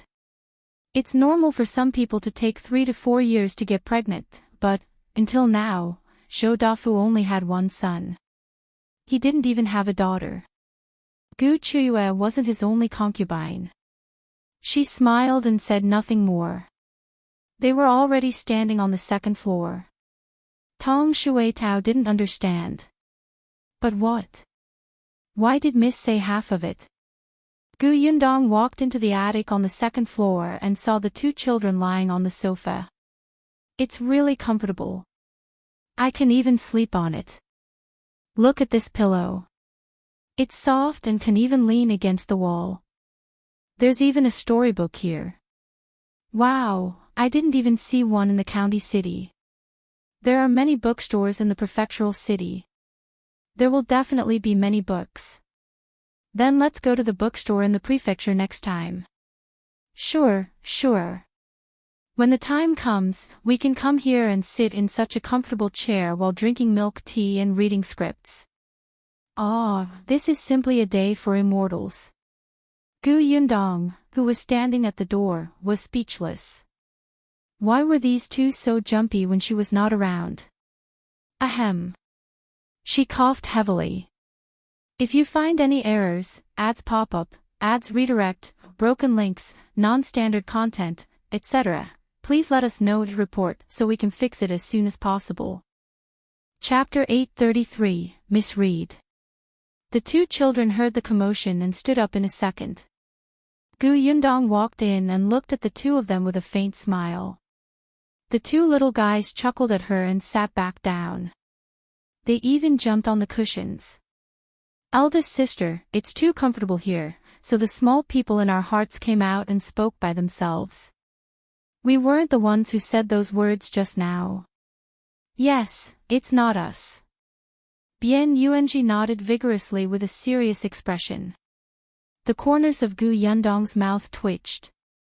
Just continue to make up stories. Their imagination was quite wild. Even the small people in their hearts had come out. Would another little person appear later? Would the two little people fight in their minds? "All right, I won't stop you in your own home. If you want to jump, then jump. However, you can't do this when you're outside." Yunshu immediately ran over. "No, we're very obedient outside. Everyone says that I'm cute and wants to snatch me home to be their son." Yuanzhi covered his mouth and laughed at the side. There were really people who saw that Yunshu was smart, good at studying, obedient, and good-looking. They said that they wanted to bring him home. In the end, Yunshu was so frightened that he thought it was true. He lectured that person for the entire afternoon, saying that it was wrong to abduct children. Other people's children would be ingrates if they were brought back. If he left his parents, sister, he would not be able to eat or sleep. Then, he would die of depression and haggardness. Then, he would not let them off even if he turned into a ghost. The corners of the person's eyes twitched and he had a splitting headache. He repeatedly promised and raised his hands to swear that he would not snatch him back before Yunshu was willing to let it go. From then on, he was given a nickname in school, the relentless boy after death. Yunshu did not say these things. He felt that this nickname was not good and would damage his image. Yundong knocked Yunshu's head and placed the tray on the table. She then asked, "Where's eldest aunt?" She just saw a vendor walking past below by the window. Eldest aunt went down. As soon as she finished speaking, Gu Dafeng returned. Yundong asked curiously, "Aunt, what did you see?" "I'm fine. I saw wrongly." She had been looking down from upstairs and almost thought that the person carrying the burden was her fourth brother. However, when she walked down, she realized that it was not the case. Now that she had reunited with her eldest brother, the whereabouts of the others were clear. Only her fourth brother was still unknown. Yundong saw that she was unwilling to say more, so she did not ask further and handed her a cup of fruit tea. The fruit tea was sour and sweet. Eldest Aunt Gu took a sip and could not help but widen her eyes. "It's delicious." The other two children had already gulped down half a cup. "Eldest sister, can we make this at home in the future?" "Okay." Eldest Aunt Gu looked at the children and her depressed mood improved again. She finally had a chance to size up the attic. "This place is really comfortable." "Yundong, how did you think of this?" "I just thought I liked it, so I got someone to make it. However, this place is still a little small and simple. The milk tea shop is really beautiful." She happened to go to the milk tea shop yesterday and did not tell Madame Dai and Nie Shuang. She wanted to experience it as a guest and see if there was anything that needed to be improved. After checking it, it was quite good. At least in terms of eating and drinking, it tasted very good. When Yunshu heard her mention the milk tea shop, she quickly said, "Sister, can we go now? If you find any errors, ads pop up, ads redirect, broken links, non-standard content, etc., please let us know to report so we can fix it as soon as possible." Chapter 834, To the Milk Tea Shop. "Now," Yunshu said pitifully, "we only have a few days of vacation left. I've agreed with Yuanzhi that I have to go to Aunt Ke's house and let him see the courtyard I lived in back then. I also have to go to Tian High Academy to experience the strong academic atmosphere.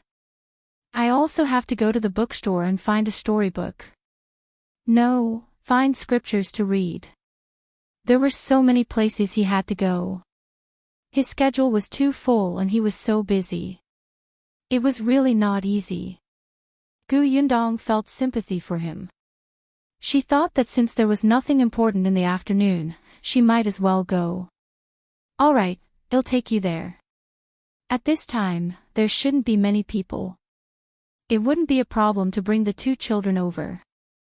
The milk tea shop allowed children, but it was only limited to people under the age of 10. Moreover, most of the people who brought children went to private rooms.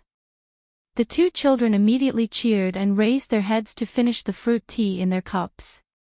Gu Dafeng shook her head helplessly. She drank very slowly.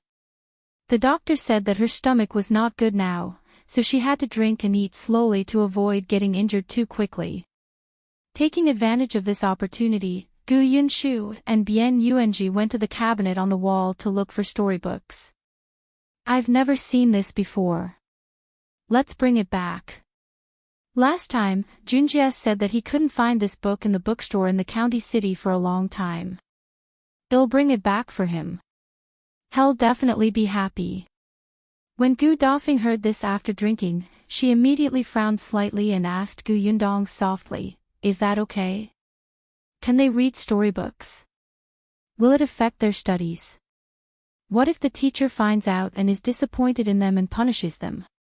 Gu Yundong comforted her. "It's all right. Mr. Qin doesn't object to students reading miscellaneous books. As long as they have a sense of propriety and it doesn't affect their studies, it doesn't matter if they read some storybooks. If it affects normal classes, he will confiscate the students' miscellaneous books and carry out." Yes, special education. Gu Dafeng did not understand special education, but from what Gu Yundong said, it was allowed by the teacher. Moreover, the teacher was the top scholar, so there was definitely no problem. Gu Dafeng was relieved. The two children had also picked 3 books and put them away. They smiled at Gu Yundong. Gu Yundong crossed his arms and looked at them with a half-smile. "Did a small person crawl out of your heart just now and control your hands to get the storybook? Sister, you're really good at predicting. Damn you, glib-tongued." The group went downstairs and informed Xingang. Then, they rode the carriage to the milk tea shop. Tong Shuitao did not go. She still had something on. The name of the milk tea shop was New Tea Pavilion. Nie Shuang and Madame Dai insisted on her naming it.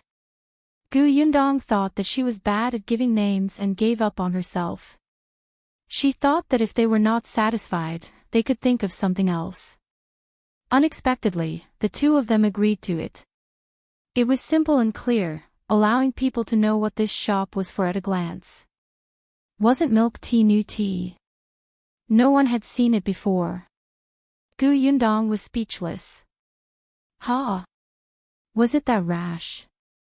Yes, it was a very rash name, so much so that Gu Yundong did not often mention the name of the milk tea shop. Anyway, when she saw this name, she had no idea. The carriage stopped at the entrance of New Tea Pavilion not long after.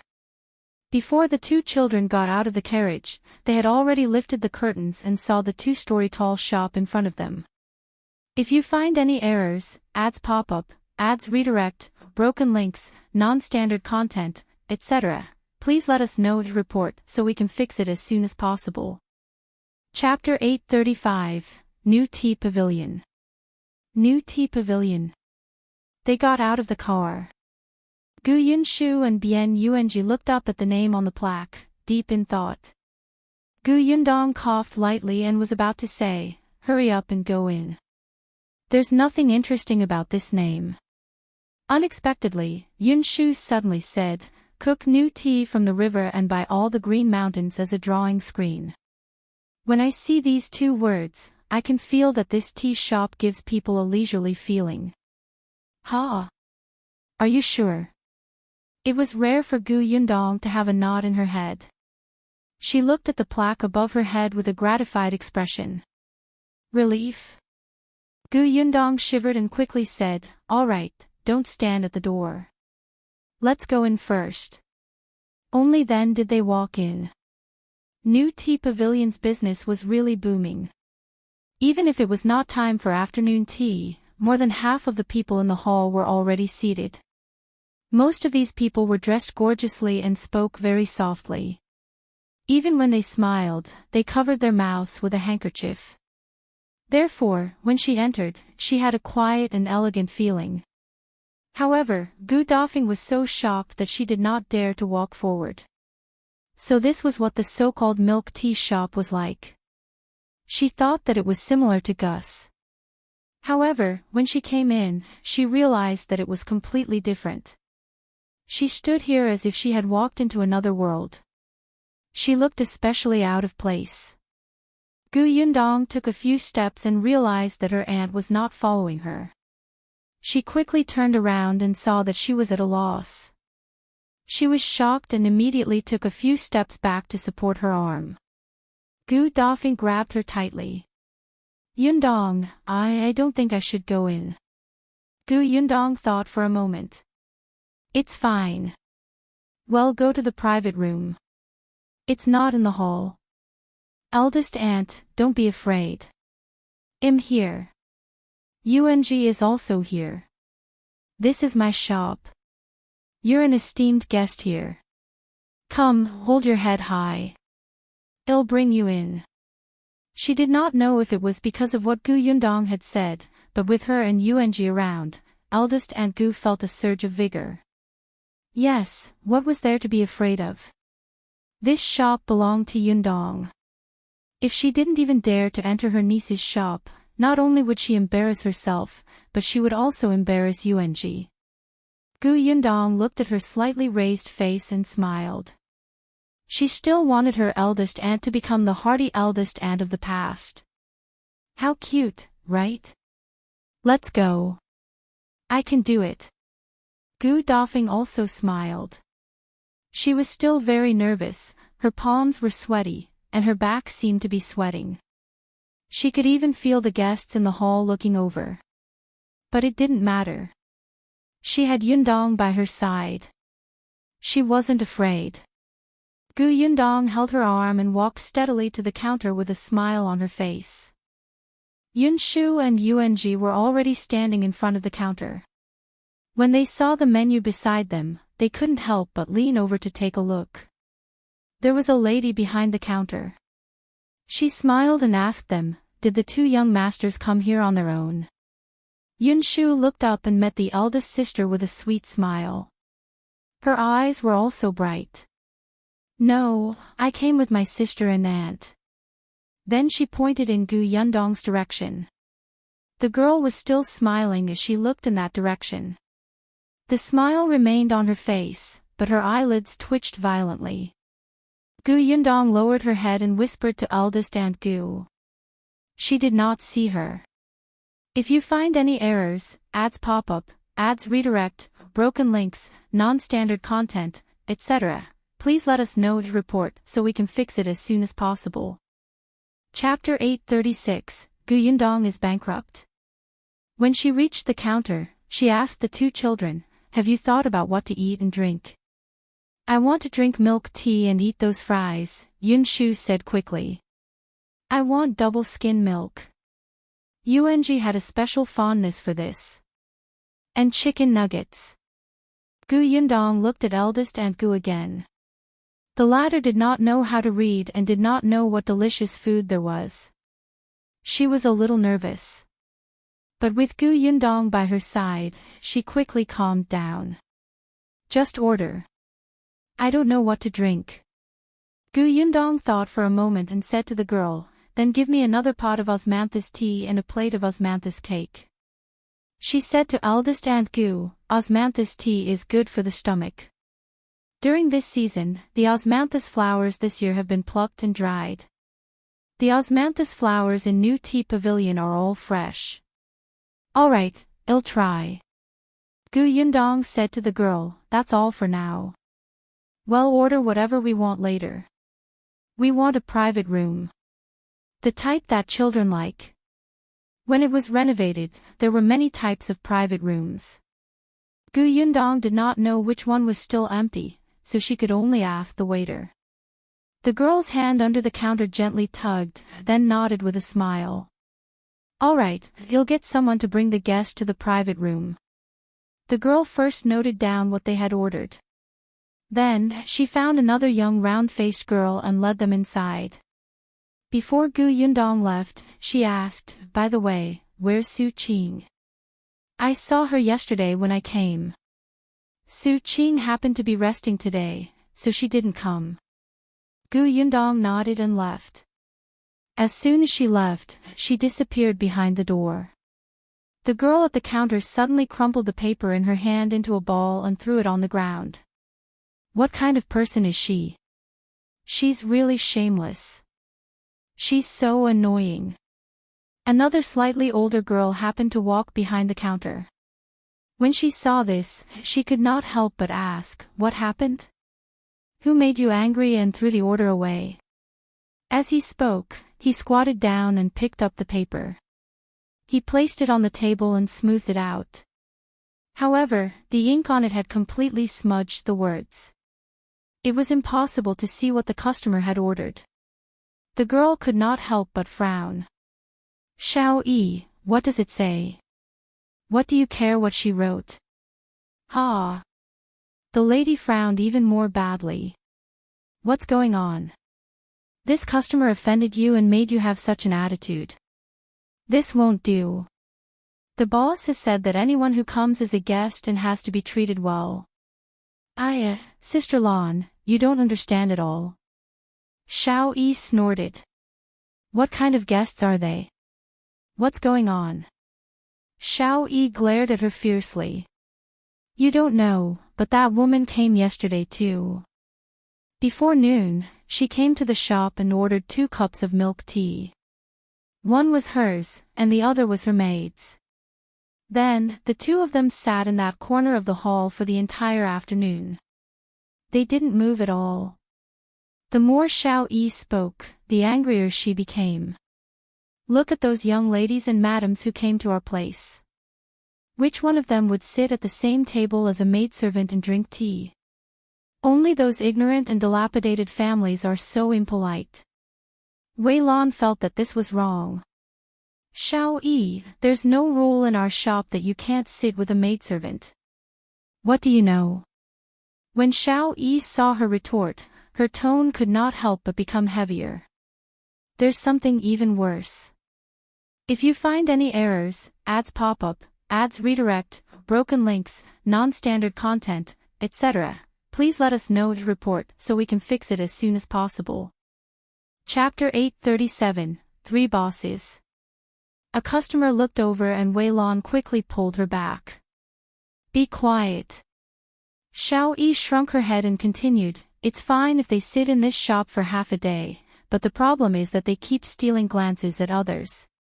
Learning how to eat and drink elegantly from those madams and young ladies, I feel that it's shabby. Sister Lan, it's not that I want to criticize them, but if the other madams and young ladies find out, they will lose their temper and find trouble with our shop. If Gu Yundong were here to hear this, she would definitely shout that she was wronged. She just wanted to know how satisfied the customers were with the shop and see if they liked the food. Moreover, she had really only taken a few glances. Who knew that this Shao Yi would actually discover it? Wei Lan felt that Shao Yi's words were all guesses. It can't be. Did you misunderstand? I saw it with my own eyes. How could I have misunderstood? Just watch. They came yesterday and tasted the sweetness. Today, they came again. They even brought their families. If they come at this hour, they will definitely sit for the entire afternoon. Oh right, there's another thing. Su Qing was the one who entertained them yesterday. You didn't see her. She was so attentive. When she saw that the woman had finished her milk tea, she immediately went over to refill it. I think she likes to serve such poor guests. The more she spoke, the more she went overboard. Wei Lan couldn't stand it anymore, so she interrupted her and said, You'd better tell me what's written on this list first. I'll get someone to do it so that the guests won't wait. I've said so much, but you didn't listen at all. Shao Yi stomped her feet. Wei Lan handed the paper forward. Shao Yi was furious. Milk tea, double skim milk, fries, chicken nuggets, and a pot of osmanthus tea and a plate of osmanthus cake. They're all gone. Wei Lan nodded and wrote again on the paper. Seeing this, Shao Yi rolled her eyes. I told you for nothing. It's really boring. Her tone was really not good. Wei Lan pursed her lips, feeling a little dissatisfied.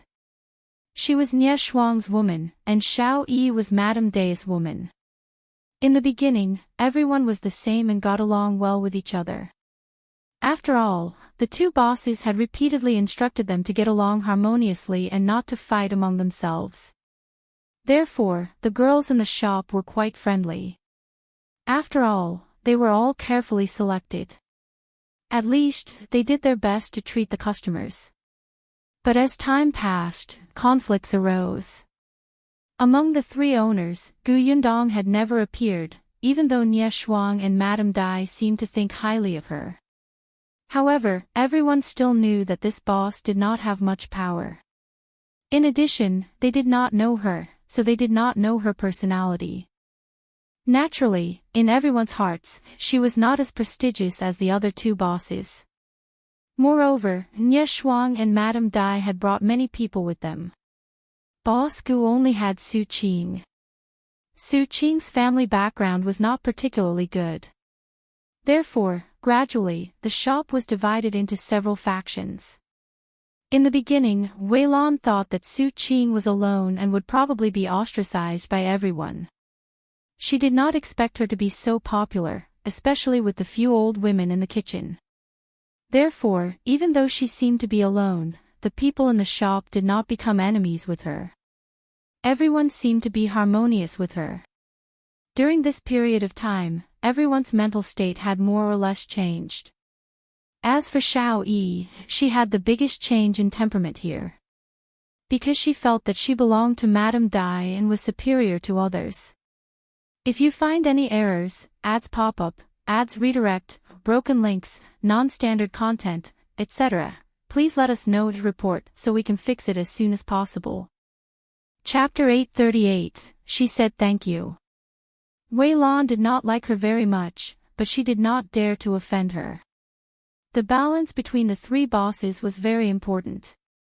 If she broke this balance, she would probably not be able to stay here anymore. Sighing inwardly, Wei Lan brought the menu to the kitchen and got someone to quickly prepare the food. When it was done, she personally carried the tray over. The round-faced girl arranged for Gu Yundong and the rest to be in a private room with a carpet and toys. Gu Yundong regretted it the moment she entered. This place was suitable for Kiki to come over at her age. The two kids were a little old after going to school. Just as she thought this, she saw Yunshu and Yuanzhi go in happily. Then, they started playing with the puzzles. I've solved the puzzles several times. Then why are you still playing? I want to challenge speed. I want to see how quickly I can solve it. Last time, I saw that the headmaster did it in less than 5 minutes. I want to be faster than him so that I can go to the headmaster and show off. Gu Yundong, your aspirations are really too great. This private room is not bad. After the round-faced girl left, Eldest and Gu felt much more at ease. She looked around the private room and seemed to like it very much. Especially when she saw the two children playing on the carpet, she was even more satisfied. Gu Yundong and her sat on the sofa at the side. This is just one type of the sofas. When this place closes, you'll bring Eldest Aunt to check all the private rooms. Why would I need it? Of course. After all, I haven't seen all of them yet. Eldest Aunt Gu smiled and pointed at her. So you want to go yourself? The two children who were playing over there also heard it. We want to go too. You're going back to the county in a few days. There's no chance. Yunshu quickly stood up. Then there's no time like the present. Let's do it today. Let's wait here until closing time and then look at every room. You're really impulsive. Let me think, it was mainly because Su Qing happened to be resting today and the others in the shop did not know her. They had seen the old women in the kitchen. After all, she was the one who taught them how to make milk tea. It just wasn't convenient. Moreover, the shop closed relatively late. They didn't tell their family when they came out today, and their family might be worried. Just as she was thinking about it, there was a knock on the door of the private room. Gu Yundong looked up. Come in. Wei Lan opened the door and walked in with a tray. She smiled and placed the things on the table. Then, she said, this is the milk tea, osmanthus tea, and osmanthus cake that the customer ordered. As for double skim milk and the other two snacks, please wait a moment. Thank you. Gu Yundong smiled and nodded at her. Wei Lan left the room and paused for a moment before turning to look at the closed door. There were really too few madams and young ladies who said thank you. They were used to being served by the people around them and had already taken it for granted. This girl. Her smile was beautiful, and her voice was pleasant. Especially when she thanked her, it actually made her feel like her work had been acknowledged. Weilon felt that this girl was not like what Shao had said at all. She wasn't from a dilapidated family who did not know etiquette and only knew how to imitate others. She even had an aura that was stronger than Wei Lan's young lady. Wei Lan walked back to the counter, and Shao came over again. How is it? I told you, they're in the private room. Are they looking around like they've never seen the world? Chapter 839, Demanding a Beating. Wei Lan was a little annoyed. Was there no end to this? She was just a guest. Why did she have such a big opinion? She had never had an unhappy conflict with her, right? I'm asking you a question. Answer me. Shao tugged at her. Wei Lan secretly took a deep breath and quietly pulled back her sleeve. She said calmly, no, be it that girl or the others, they're all quite easy to get along with. They're very polite. I don't believe you. It must be because they're in the room. You couldn't tell. If you don't believe me, why are you asking me? Wei Lan was not willing to continue chatting with her. She carried the tray and turned around. I'm going to get busy. There are guests outside again. Hurry up and entertain them. Shao turned her head and saw a familiar young lady walking in. A smile suddenly appeared on her face and she hurriedly went up to her. Wei Lan shook her head and went to the kitchen to bring the other snacks from Gu Yundong's room. When she walked into the room, she saw her picking up the teapot and pouring tea for Gu doffing. Wei Lan took another look. She was indeed not as elegant, slow, and dignified as the young ladies of other rich families. She looked very casual. Miss, here are your tea and snacks. Please enjoy. Gu Yundong thanked her again. When she was arranging them, he asked casually, what's your name? Miss, my name is Wei Lan. Wei Lan. Gu Yundong murmured softly and continued to ask, how does it feel to be a shop assistant here? Yesterday, she came over to check on the guests' reactions. Today, she wanted to understand the thoughts of the staff working here. Wei Lan stopped what she was doing and looked up with a smile. Of course it's good. Our new Tea Pavilion is the only shop in the entire Xuanhe prefecture that only sells milk tea to female customers. I'm very happy to be able to work here. Others are envious of me for becoming a female employee of new Tea Pavilion. Is that so? Gu Yundong smiled and did not ask further. She turned around and called out to the two people who were still working hard to solve the puzzles. Everything is here.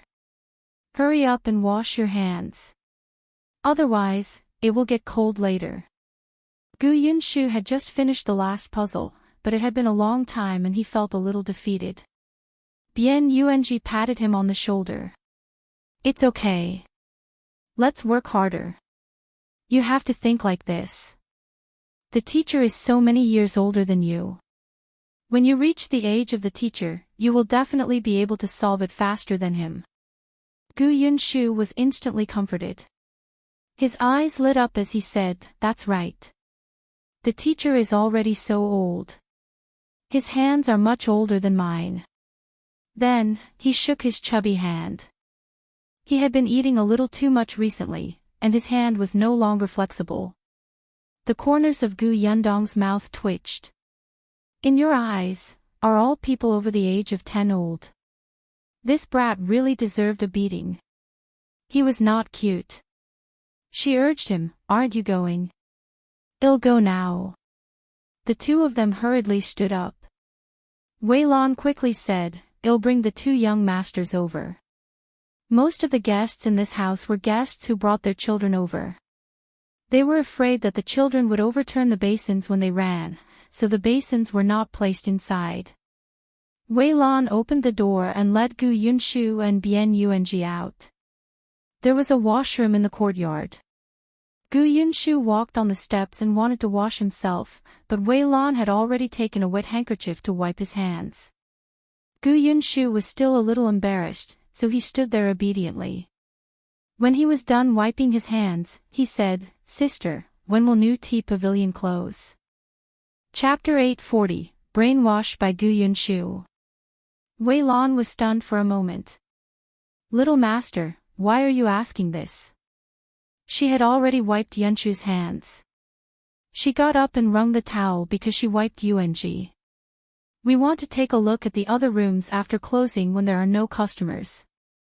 As soon as he finished speaking, Yuanzhi said, "Cousin said that she wanted to consider it, but she didn't agree." Yunshu snorted. "I will definitely convince her. My sister likes me very much. She won't have the heart to reject me." "Ha ha ha, you're praising yourself. Yunshu, you're getting more and more shameless. If you mock me again, I'll draw a turtle on your face later." Thick-skinned, he, Yunshu pretended to cover his mouth. Bian Yuanzhi quickly dodged to the side and said to Wei Lan, "Sister, well, go back to the room first."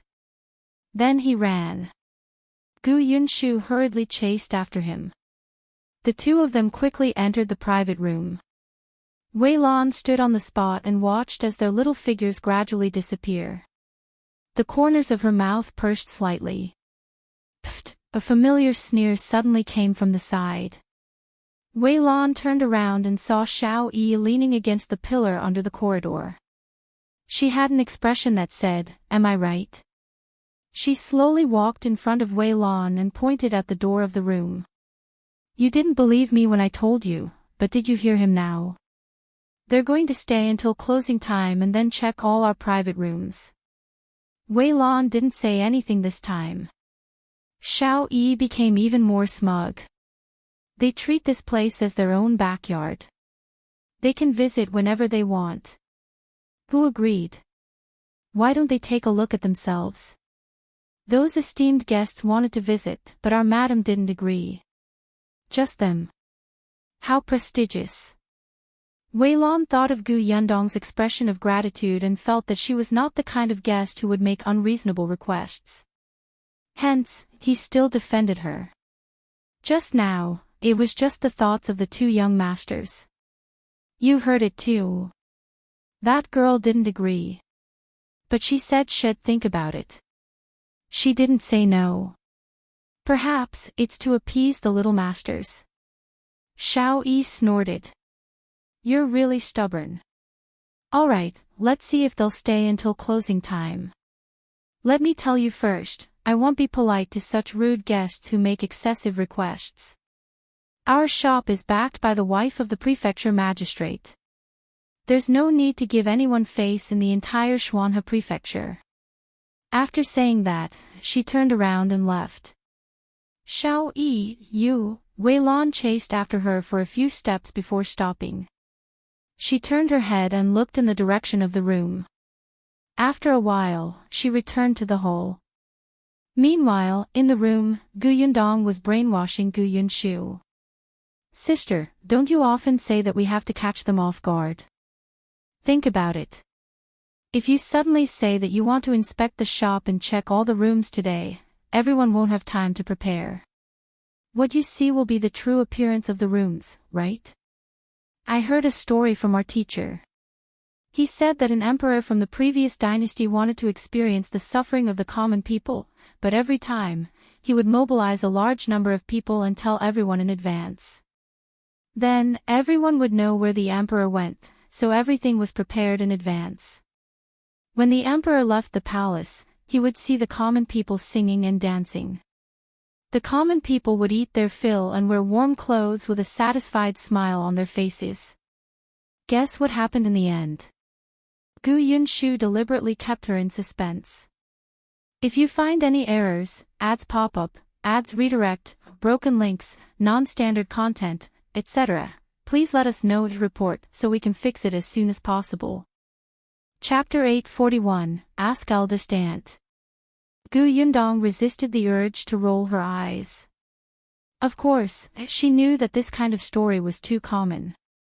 However, when she saw that her eldest aunt was listening with interest, she did not interrupt and even asked, "What happened in the end?" Yunshu picked up a fry with his chopsticks and ate it. He took a sip of milk tea and lowered his voice mysteriously. After that, the previous dynasty was destroyed. This causal relationship had changed too quickly. Eldest Aunt Gu didn't understand. She looked shocked and asked, "Why?" Sigh, because what the emperor saw when he went to the common people was what others let him see. He didn't know what the common people's true lives were like. He felt that everyone was living well. There were no corrupt officials in the royal court, and the common people were well fed. Then, as the emperor, he didn't need to do much. He no longer worked hard to rule, no longer cared about the officials who were rich. He even increased the taxes and taxes. He wanted people to build a summer residence for him, wasting the people's money and forcing the common people to have no way out. Eldest Aunt Gu was enlightened. She nodded and said, "I think your teacher's story is quite good. We commoners have a hard time. Isn't that so?" Yunshu immediately nodded fiercely. Then, he was stunned. No, that was not what he wanted to say. He looked at Yundong and realized that there was no other change in her expression. He quickly changed the topic. "Eldest sister, look. We have to see the bigger picture from the small." "No, the smaller picture from the big. Although new Tea Pavilion is small compared to the previous dynasty, the logic is the same, right? You suddenly did this when no one was on guard." Yundong saw that his mouth was about to dry up and handed him a milk teacup. "All right, I understand. I'll get Xiong to go back and tell father that we won't be coming back for dinner tonight." Yunshu's eyes lit up. "Eldest sister, you're the best." Yundong tapped his head and said to Eldest Aunt Gu, "I'm going out for a while."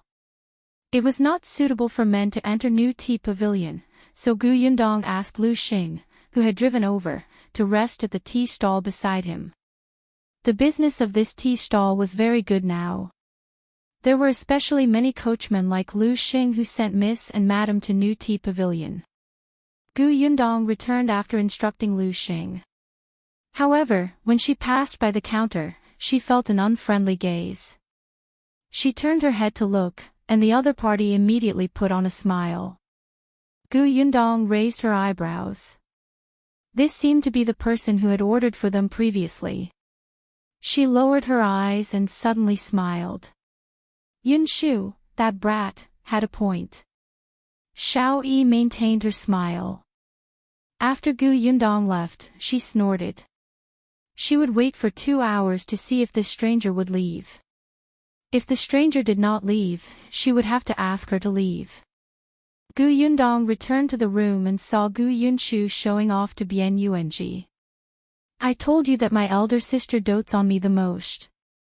Look, I just told her a story and she agreed. It made the other stories I prepared useless." Yundong could not help but knock him on the head. On the other hand, Eldest Aunt Gu could not help but ask, "You've been here all afternoon.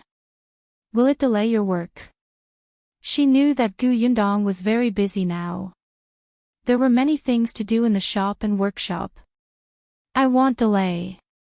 I can take this opportunity to rest." In fact, when she went out just now, she was still wondering if she should take down the brush and paper from the carriage to take a look. However, she instantly dismissed this thought. "I happen to have something to ask you.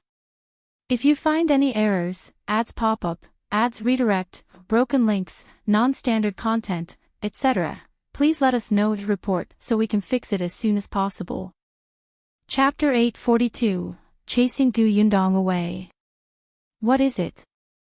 Eldest Aunt Gu asked. "Eat first. We can talk slowly." Yundong brought her a piece of osmanthus cake. Eldest Aunt Gu had a small bite and chewed carefully. In the past, she had bought a few pieces of osmanthus cake in the county city, but they were not as delicious as the ones here. After taking another sip of osmanthus tea, she felt as if her entire life was satisfied. Eldest aunt, what are your plans for the future? Yundong asked softly when she saw that she had finished a whole piece. When eldest Aunt Gu saw that she was asking about this, she immediately smiled. Your uncle and I have already discussed this. Didn't Mrs. Ren say that your uncle's wooden carvings were selling quite well last time? I'll sell them. Although your uncle's legs are not good, his carving skills are getting better and better. Even if the little things aren't worth much, I can still earn a lot of money when there are more of them. Yundong nodded. Eldest uncle had a skill that was already much better than many people. For now, he would make small wooden carvings. When his legs were better in the future, he could also make big ones. Then have you thought of where to sell them? Eldest Aunt Gu shook her head. I want to bring some to the market tomorrow and set up a stall on the ground to see how business is. Yundong thought for a while. I know a market not far from Gus. It sells flowers, birds, calligraphy, paintings, and so on. The environment is not bad. And you can go there and take a look first. The small wooden carvings were also a work of art. There should be a market there. Eldest Aunt Gus' eyes lit up. Really? At first, she thought of finding a random place at the entrance of the market. In the past, when she was in Yongning Prefecture, there was no market in the county city to sell flowers and birds. Perhaps she couldn't come into contact with it, so she didn't know. Yes, the flowers in my mother's courtyard were bought at that market. The mother and daughter who sell flowers should still be there. The little girl's name is Shao Yuan. If eldest aunt encounters her, you can accompany each other. They're quite good people. Eldest Aunt Gu was even happier. She hadn't even gone to the market, but she already had a companion. If there was anything she didn't understand, she could ask them. In the end, she had never walked around the prefectural city here. She was more or less worried, afraid that she would not be able to speak to the people in the prefectural city. Yundong asked her about the price again. The price that eldest Aunt Gu and her husband set was really too low. This was the prefectural city, so they could still raise the price. Moreover, although Bian Han's craftsmanship was not as good as a grandmaster's, he was serious and meticulous. Every small wooden carving was done diligently, and the quality was definitely not a problem. Eldest Aunt Gu was actually not good at doing business, but she would ask. As Yundong chatted with her, she slowly felt that she had become much more straightforward. As expected, eldest Aunt Gu was still the same eldest Aunt Gu as before. Knock, knock. Just as the two of them were deep in conversation, there was a knock on the door. Yundong's voice stopped abruptly. He frowned slightly and looked in the direction of the private room's door. Yunshu had already rushed over to open the door. He was stunned when he saw Shao Yi standing in front of him. May I ask what's the matter?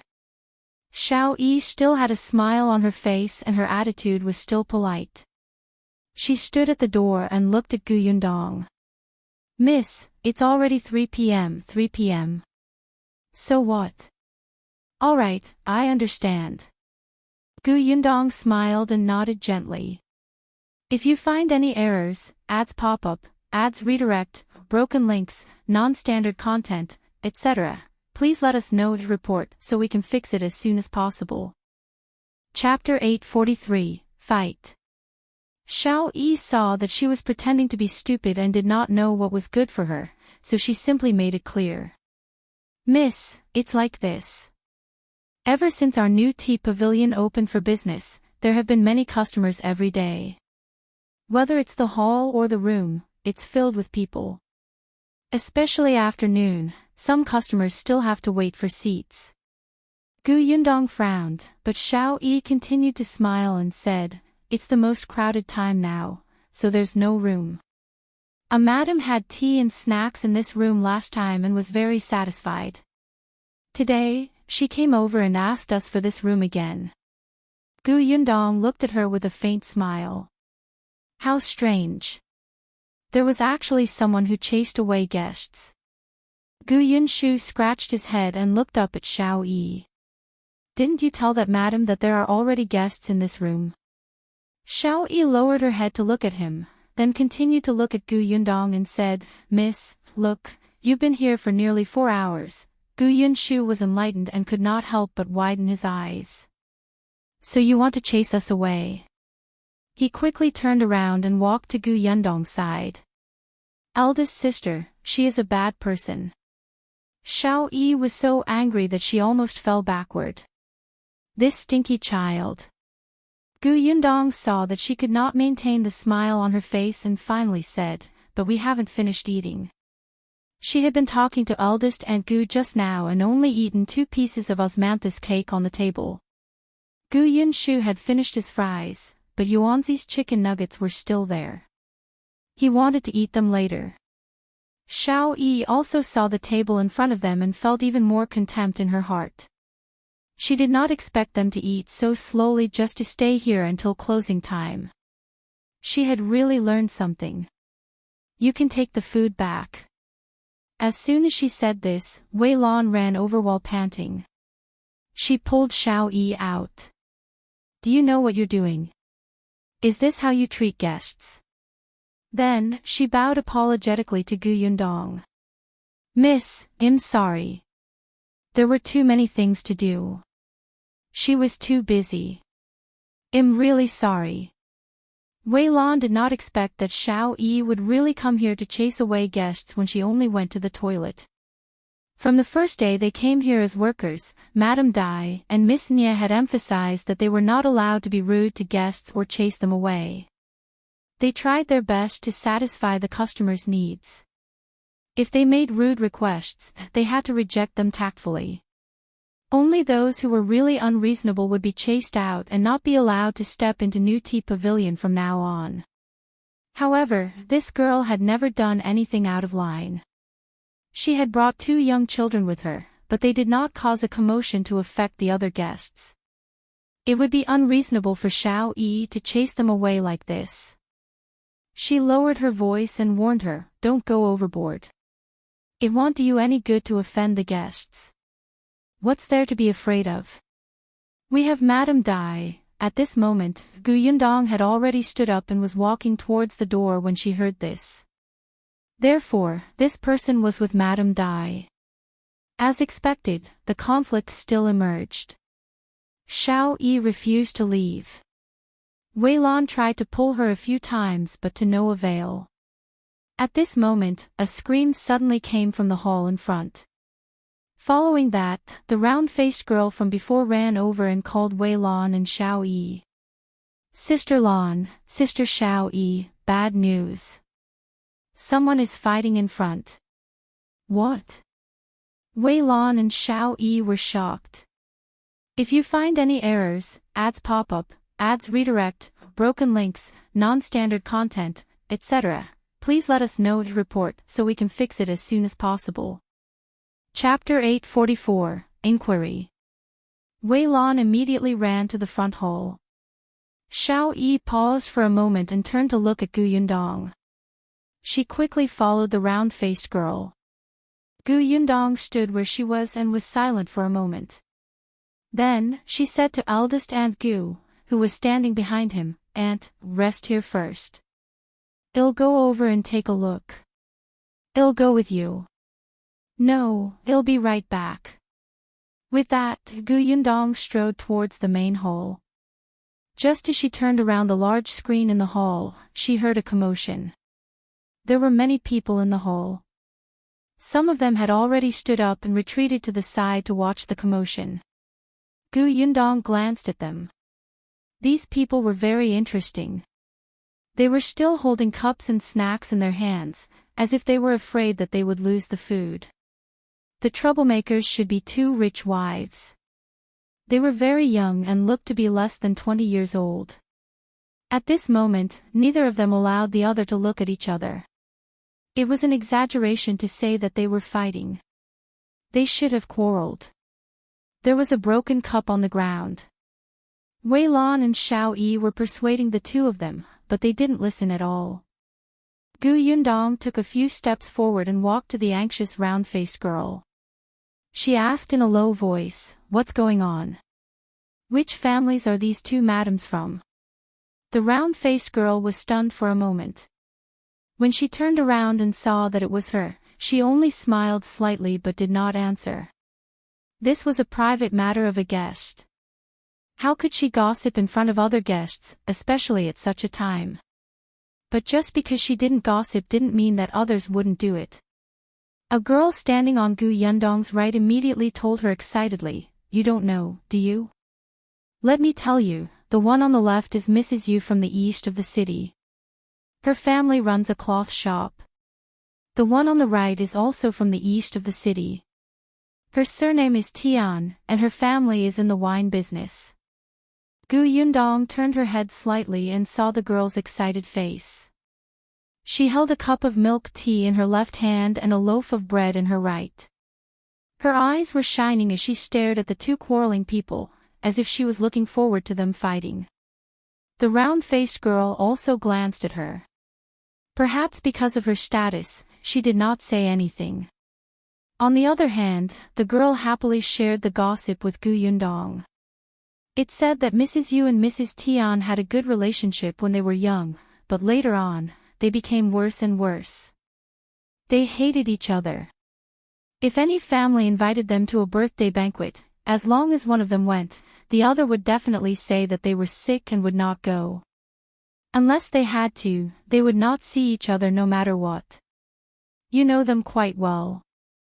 Yundong could not help but want to laugh. The girl was still a little proud. "That's right.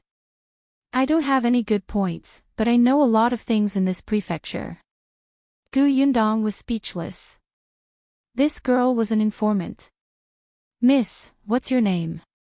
"My last name is Bao." "You're really inquisitive. You didn't let this surname down at all." Yundong was speechless. Miss Bao continued, "Only this new tea pavilion has delicious food and comfortable places. This milk tea is even more novel. It made these two madams who don't like each other come over every day. They were fine before, but I didn't expect them to fight today." As Miss Bao spoke, she shook her head. "Is it because Madame Dai and Nie Shuang are not around that they've become bolder?" When Yundong heard her mention Nie Shuang's name, she could not help but glance at her. "If you find any errors, ads pop up, ads redirect, broken links, non-standard content, etc., please let us know to report so we can fix it as soon as possible." Chapter 845, My Surname Is Gu. So, why did they quarrel? Miss Bao pointed at Mrs. Yu and said, "Although these two people don't mind appearing in New Tea Pavilion at the same time, Mrs. Yu used to sit on the second floor. Today, she sat on the first floor. Moreover, she sat in the seat that Mrs. Tian usually sits in." Yundong's mouth twitched. So they were arguing. Miss Bao seemed to have seen through her thoughts, so she nodded. "Although it's a small matter, haven't they been resentful for a long time?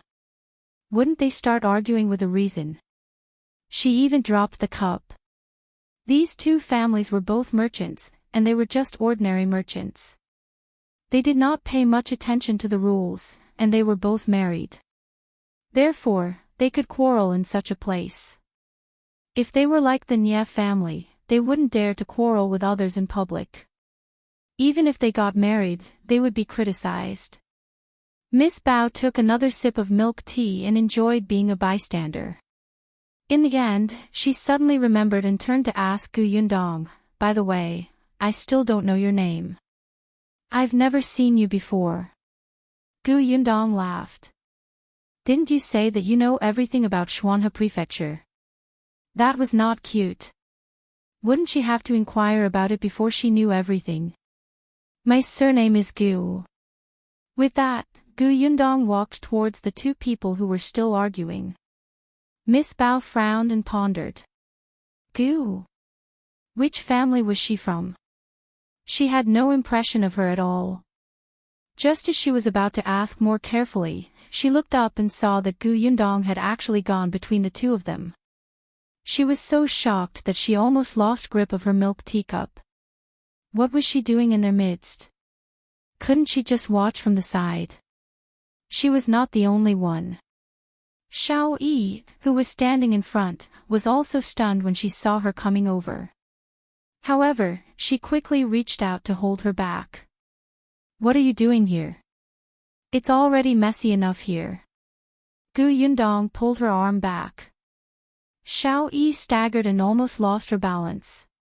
On the other side, Weilan did not notice that she was raising her voice and saying to the two of them, Mrs. Yu, Mrs. Tian, calm down first.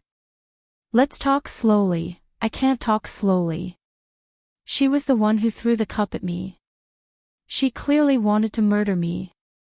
You're really shameless. Who wants to harm you? You were the one who came to find trouble with me first. You took my place first. Your place. What a joke. Do you own this new Tea Pavilion? Did you buy this seat?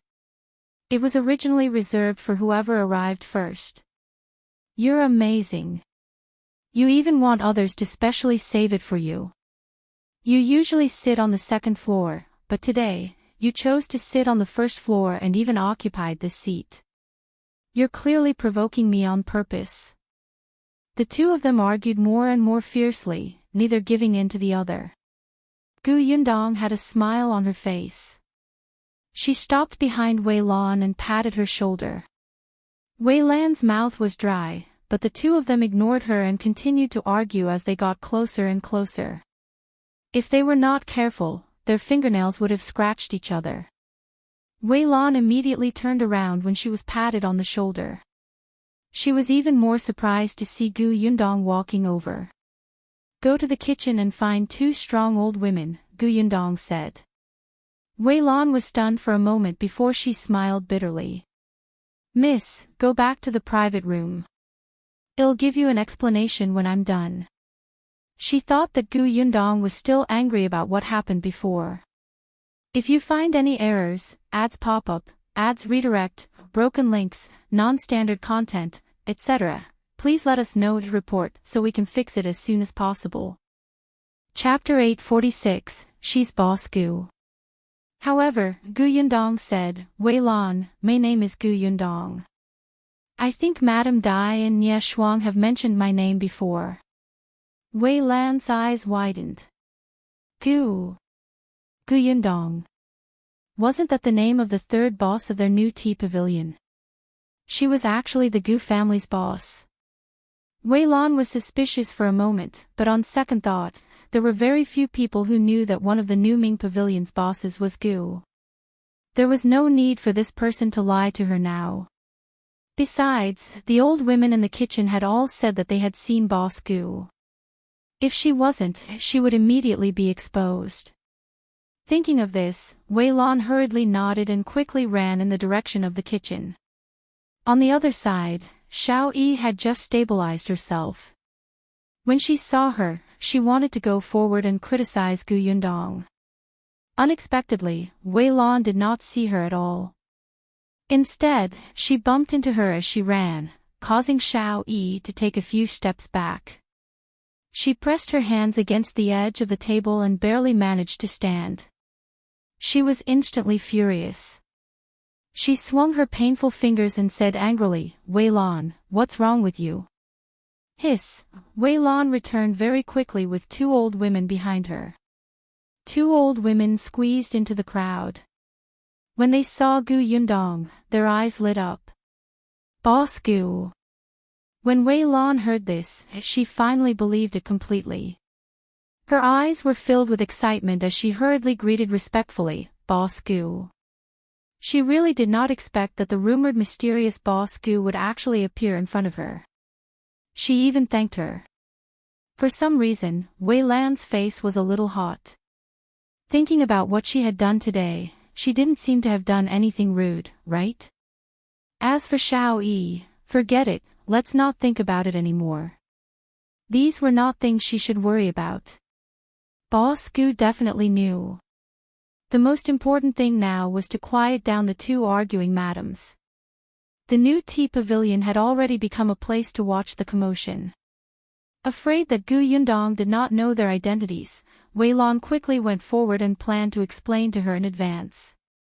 But Yundong had already reached out and instructed the two old women to pull Mrs. Yu and Mrs. Tian away. Since the boss had given the order, the two old women naturally had nothing to hesitate about. They immediately hugged the two quarreling customers, who were about to attack, and dragged them back. Mrs. Yu and Mrs. Tian were stunned. They did not expect someone to dare to attack them. They turned around and realized that it was an unfamiliar old woman. They immediately stopped arguing and struggled slightly. "What are you doing? Who are you? Let go of me. Let go." Only then did Yundong step forward. Her voice suddenly rose as he called out to the left, "Mrs. Yu." "Mrs. Yu" was shocked and subconsciously stopped talking to look at her. Yundong raised her voice to the right. "Mrs. Tian." Mrs. Tian also looked at her. The two of them were finally not as noisy as before. The entire hall fell silent because of Yundong's voice. Shao's fingers no longer hurt. When she looked up, she realized that Yundong was in control of the situation in front of her. She was instantly dissatisfied. She was standing far away just now and the two madams were arguing fiercely, so she did not hear the two old women call Yundong boss. At this moment, they saw that this strange person was actually bossing around in her shop. She was too shameless. The two old women from the kitchen were even listening to her. Had they forgotten who was the master? Shao wanted to step forward, but Yundong was already smiling at the two madams. "Mrs. Yu, Mrs. Tian, are you dissatisfied with our new Tea Pavilion? If you find any errors, ads pop up, ads redirect, broken links, non-standard content, etc., please let us know to report so we can fix it as soon as possible." Chapter 847, She Wants to Subdue People with Virtue. As soon as he said this, the two of them, who had wanted to speak, immediately choked. Yundong was still smiling. In fact, she really wanted to get someone to take them out. How much business had their troubles delayed the shop? It would be easy to take them out. But she couldn't. She ran a shop. There were so many people watching here. How could she use violence? If she gave people the impression that her shop was fierce and would chase customers out when things didn't go their way, others wouldn't dare to come. Therefore, she wanted to convince people with virtue. She asked again, "Do you have any dissatisfaction with our new Tea Pavilion?"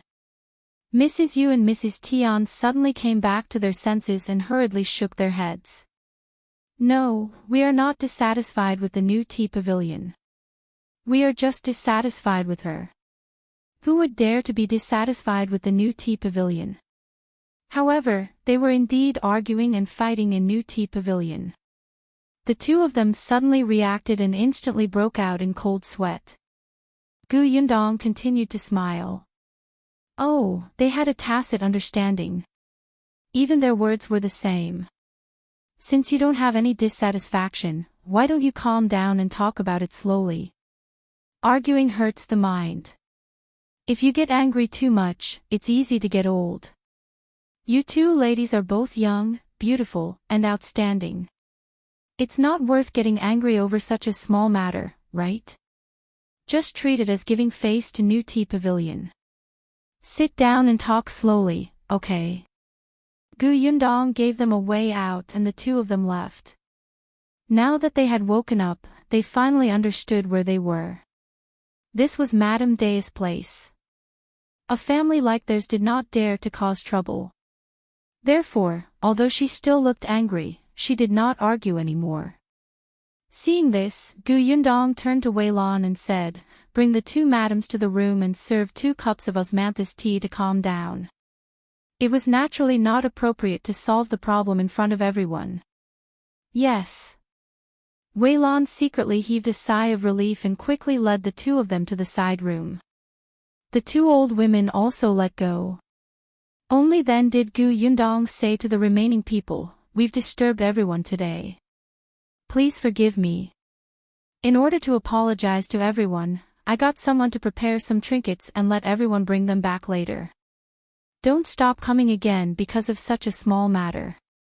She spoke eloquently and promised to give him something.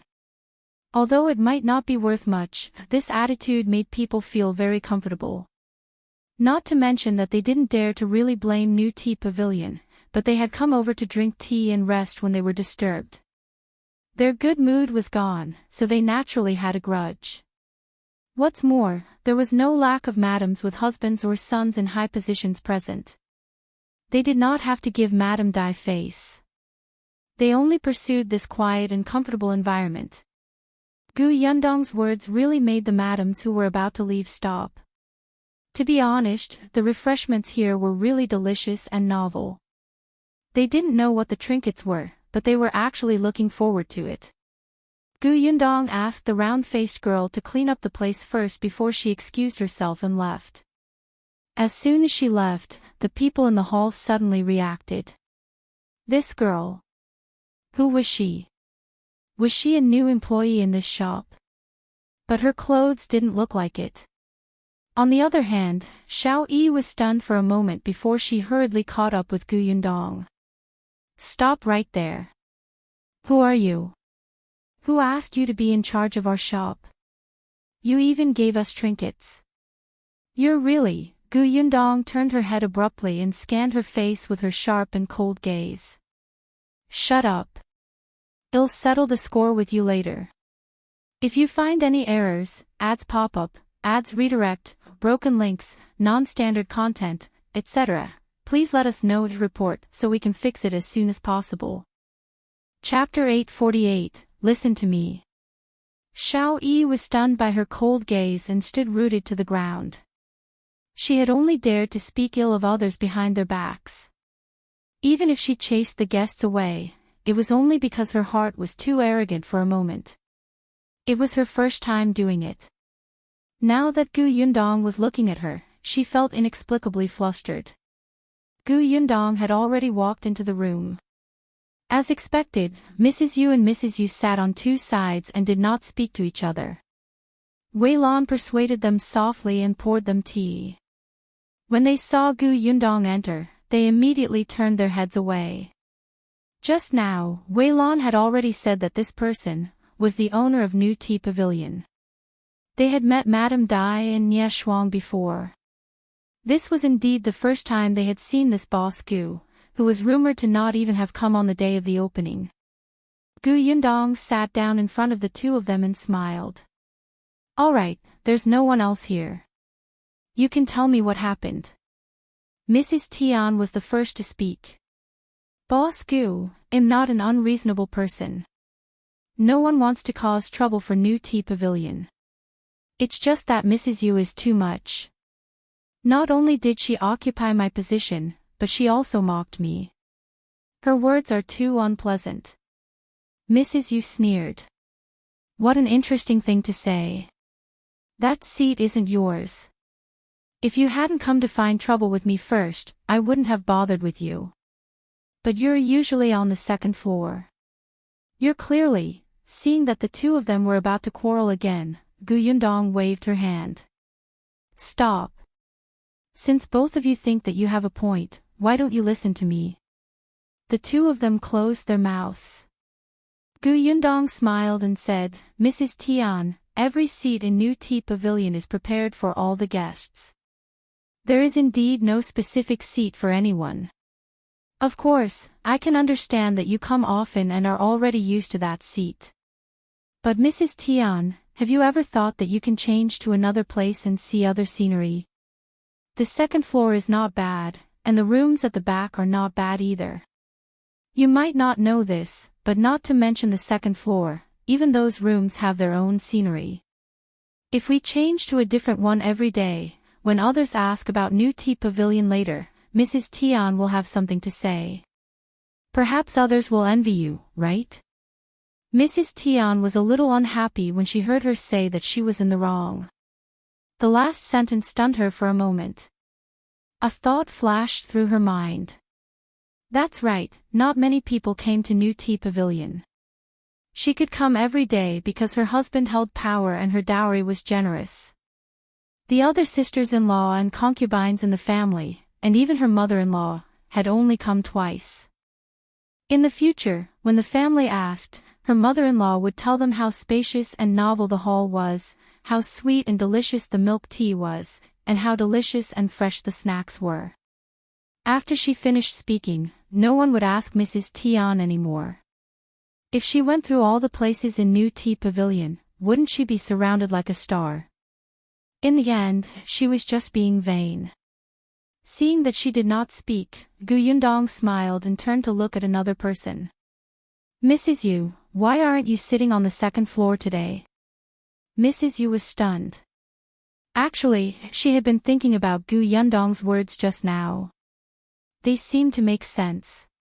Hearing her question, she glanced at Mrs. Tian and said, I was originally on the second floor, but there was someone I didn't like on the second floor today, so I came downstairs. There were many people downstairs at that time. It seems that that place is not bad. Who knew that Mrs. Tian often sat there? She usually came early and went straight to the second floor. The corners of Yundong's mouth twitched. There are so many people who don't get along with you. If you find any errors, ads pop up, ads redirect, broken links, non-standard content, etc., please let us know to report so we can fix it as soon as possible. Chapter 849, It's Over. Yundong nodded, indicating that she understood. Then, she asked, Have you never said this to Mrs. Tian? What's there to say? Am I very familiar with her? I can't even be bothered to look at her. She walked in front of me perfectly fine and even blocked my light. Mrs. Yu rolled her eyes, as if Mrs. Tian was a dirty thing. With this gaze, even ordinary people would feel unhappy, let alone Mrs. Tian, who had a grudge against her. Mrs. Tian's anger was instantly ignited again. You can't be bothered to look at me. Then I walked in front of you and you mocked me. If your words weren't so unpleasant, would I have quarreled with you? You were clearly the one who provoked me first. Seeing that they were about to argue again, Yundong said, Look, this is actually a very small matter. Mrs. Yu, don't say too much. If Mrs. Tian takes 2 steps, such a thing won't happen at all. What's the big deal? If I don't have a seat, I'll change it. If the two of them don't get along, they won't talk at most, right? I know you were impulsive, but if you quarrel in front of so many madams and young ladies, I'm afraid the entire Shuanhe prefecture will be in an uproar in less than half a day. It's not worth it to implicate your reputation and your family's reputation because of such a small matter. The two of them stopped talking. Actually, they had calmed down and knew that they had done something wrong just now.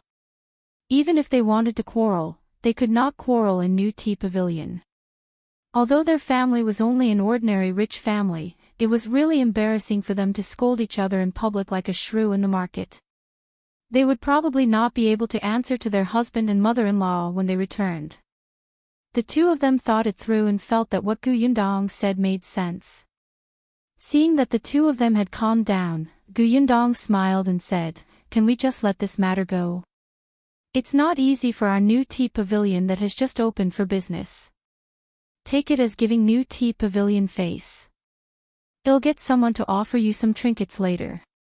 She gave them a way out, and Mrs. Yu and Mrs. Tian immediately followed suit.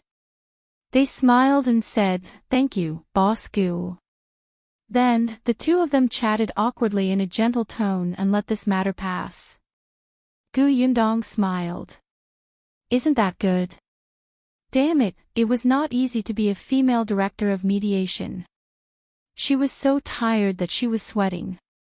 She might as well carry them out. Yundong felt that she had to hire someone who was capable in this area. Have some tea. The two of them drank a cup of tea. After a moment of silence, they finally stood up and walked out of the room. Gu Yundong was the first to come out. Many people in the hall were waiting absent-mindedly. They craned their necks to look at the backyard. Especially that Miss Bao. She was standing behind the big screen, waiting to see the situation immediately. Shao wanted to go to the private room to take a look a few times, but she suppressed it in the end. The hall was still a little chaotic now. She still had to bring people to clean up and appease the guests. She could only suppress the dissatisfaction in her heart first. With Wei Lan in the private room, if anything really happened, it would be Wei Lan's responsibility. Thinking of this, Shao was not in a hurry. When Gu Yundong came out, everyone in the hall looked over. Miss Bao took a few steps forward and asked softly, "How did it go?" Gu Yundong moved to the side and Mrs. Yu walked out from behind her. "If you find any errors, ads pop up, ads redirect, broken links, non-standard content, etc., please let us know to report so we can fix it as soon as possible." Chapter 850, Trinkets. When everyone saw this, they were surprised. Oh, the two of them really stopped arguing. Not only did they stop arguing, but they also seemed to be able to talk calmly. They looked quite friendly when they walked together. Miss Bao's heart was itching. "Miss Gu, what did you tell them?" "Nothing much. It's not like the two madams are unreasonable people. This is just a misunderstanding. Once the misunderstanding is resolved, won't everything be fine?" Mrs. Yu nodded. "Yes, it was just a misunderstanding. I'm really sorry for disturbing everyone. I was just being impulsive. Please don't take it to heart." The madams and young ladies present waved their hands and said that they were fine. In any case, they did not lose anything. They had even watched a show. Later, they could chat with others.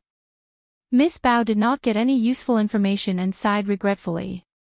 Then, she seemed to have thought of something and asked curiously, "By the way, you said that you would give us something. What is it?" As soon as she said this, an older woman beside her glared at her. "How can you be so unruly? Who asks for a gift? I'm curious." "Aren't you all curious?" That person should be Miss Bao's elder. Although there was blame in her words, it was mostly teasing. On the other hand, when Miss Bao asked that question, a few people who liked to join in the fun asked, "Yes, we're really quite curious." "Miss, what exactly is it? Let us see it." "All right, he'll go get it now," Gu Yundong said with a smile. She also knew that the two of them definitely did not want to stay here anymore, so she nodded at them. "Please wait for a while." She had agreed to give the gifts to them. With that, Gu Yundong turned around and walked towards the storeroom at the back. She had the key to the storeroom in her hand. Madame Dai had given it to her when she went to the Dai residence a few days ago. There were naturally no small gifts in the storeroom, but there were in Gu Yundong's spatial storage. Actually, it wasn't anything special. It was just her paintings. It was mainly because she had too many things in her space, but she could not take most of them out to use. What she could take out was not enough to offer so many madams and young ladies outside. Except, painting. Now that she had the conditions, she could make one painting a day almost every day when she was free. As time passed, wouldn't there be many paintings in the space? Moreover, it would not seem rude to give this. Hence, when Gu Yundong arrived at the storeroom, she found a larger tray and placed all the paintings in her space inside. Some paintings were simple and some were complicated. There were all kinds of flowers, plants, mountains, rivers, bustling streets, alleys, and food. Gu Yundong's mind was filled with imagination. She drew everything. At this moment, these paintings were all rolled up and tied with a red string. When placed on the tray, they looked a little high-end. Gu Yundong carried the tray out of the storeroom and Wei Lan happened to rush over. She handed the tray to her.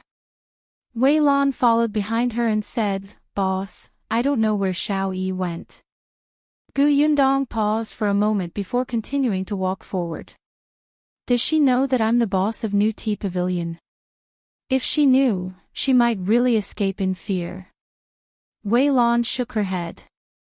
I don't think so. She had wanted to find Xiao and tell her about Gu Yundong's identity. It was more or less a way for her to be mentally prepared. As they spoke, the two of them returned to the hall. Most of the people's eyes were on her, but Gu Yundong's gaze was on Mrs. Tian and the woman beside her. If you find any errors, ads pop up, ads redirect, broken links, non-standard content, etc., please let us know to report so we can fix it as soon as possible. Chapter 851, Can You Get Out? Where did this woman come from? Why didn't I see her before? As Gu Yundong walked forward, she asked Wei Lan, Who is this? Wei Lan said, She came with Mrs. Tian. She seems to be Mrs. Tian's sister-in-law. As she spoke, she suddenly lowered her voice. I remember now. This sister-in-law seems to be Mrs. Ye's concubine's sister-in-law. She also married the eldest son of the Tian family's concubine. In that case, the two of them were in-laws. Gu Yundong frowned slightly. Just as she was about to walk to Mrs. Tian's side, she suddenly realized that Mrs. Tian, who had been comforted just now, had become irritable again. She looked at Mrs. Yu with uncontrollable anger. The woman beside her kept persuading her, Forget it, sister-in-law. It's not like you don't know her personality. Let's just take a step back. Anyway, I've already gotten used to what happened at home in the past. Get used to it. Mrs. Tian sneered. You're a concubine's daughter, but I'm not. I'm the proper wife of the Tian family. Why should I let her? A trace of anger flashed across the woman's face, but she quickly regained her composure and sighed. You're right. I implicated you. I shouldn't have followed you here. She provoked us when she saw us coming. She was actually targeting me. Otherwise, even if you didn't come, she would still find trouble with me. It has nothing to do with you. Sister-in-law, you don't have to take the responsibility. It's just that since things have come to this, the rest doesn't matter. I'm just afraid that it won't be easy to explain to your family when you go back. This matter will definitely spread everywhere. I'm worried that the rumors outside will be disadvantageous to you. Gu Yundong's face turned ashen when he heard that. Alright, she knew that such a small matter would cause such a ruckus. The two rich ladies were arguing without caring about the occasion. It seemed like there was a troublemaker here. It wasn't easy for her to persuade them. She just went to the warehouse to get something. Was the fire starting to rise again? With her bad temper, it seemed like it would not work to convince people with virtue. Gu Yundong stepped forward and patted the woman's shoulder. The latter turned around and looked at her in surprise. Gu Yundong was still smiling, but her words shocked everyone present. Can you get the hell out of here? The woman's expression changed drastically. She suddenly stood up. You, what do you mean? What do you mean? I don't care if you want to sow discord between Mrs. Tian and Mrs. Yu, but please leave this door before you speak. Mrs. Tian looked at her in surprise. The woman met her gaze and quickly denied it. I didn't. What do you mean by sowing discord? I'm just worried about sister-in-law. Gu Yundong did not have the time to argue with her. What did the Tian and Yu families have to do with her? The sisters-in-law started fighting. However, if they wanted to fight, they had to go home. You want to use our new Tea Pavilion as a raft on the spot? Dream on. Gu Yundong sneered. Do you think everyone is a fool? Do you think I don't have a temper? Get lost, Wei Lan. Remember her. She's not allowed to come again. It was just a shop, but it had actually become a tool for others to fight openly and covertly. It would be strange if Gu Yundong had a good expression. This woman thought that she had invited the two of them in with a good attitude just now because she did not dare to offend the guests or something.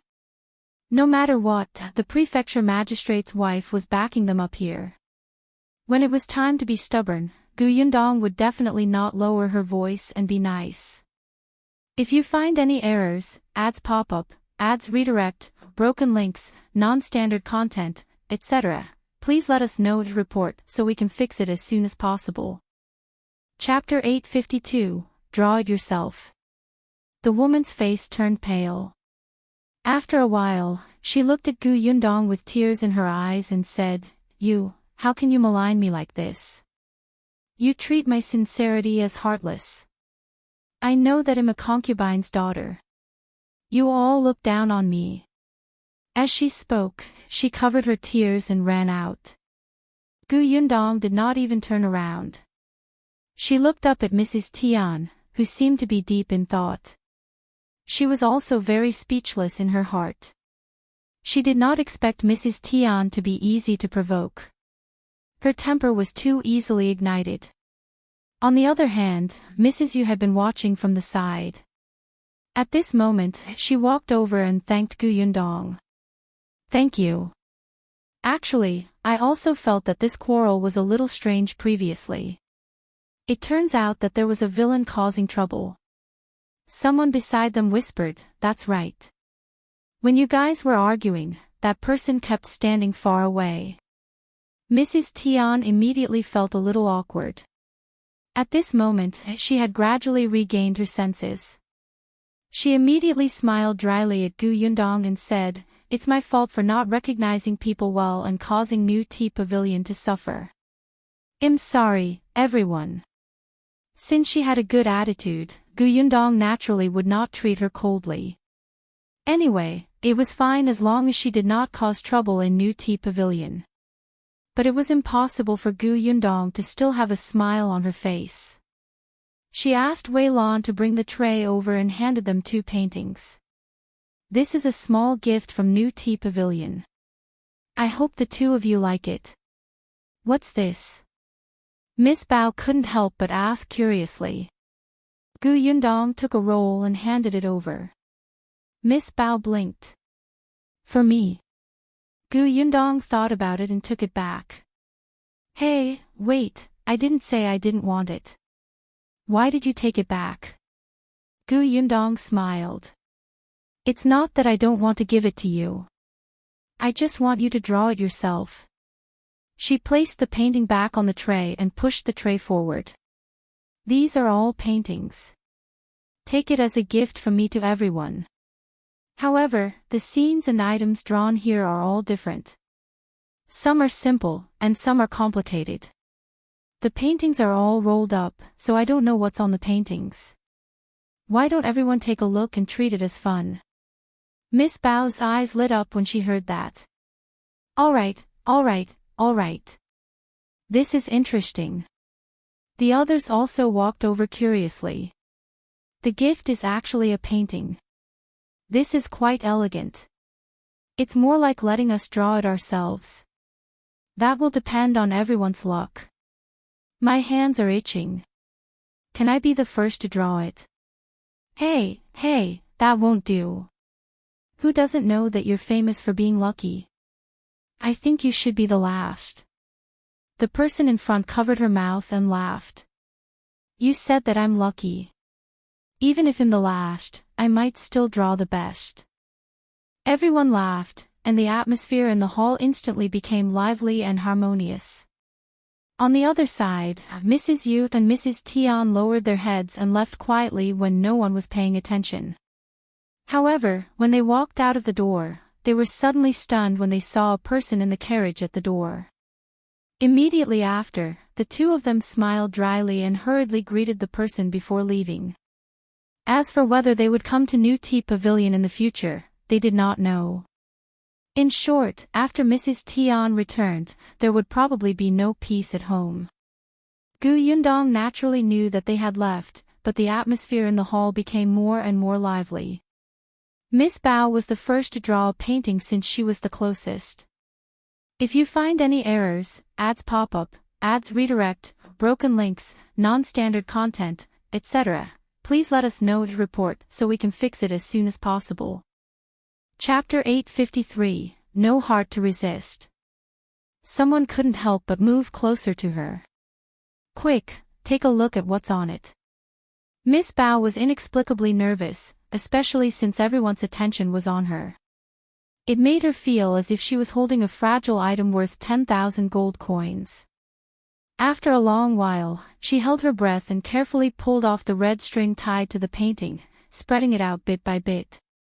Halfway through, she suddenly rolled it up again. It made the hearts of the others standing beside her skip a beat.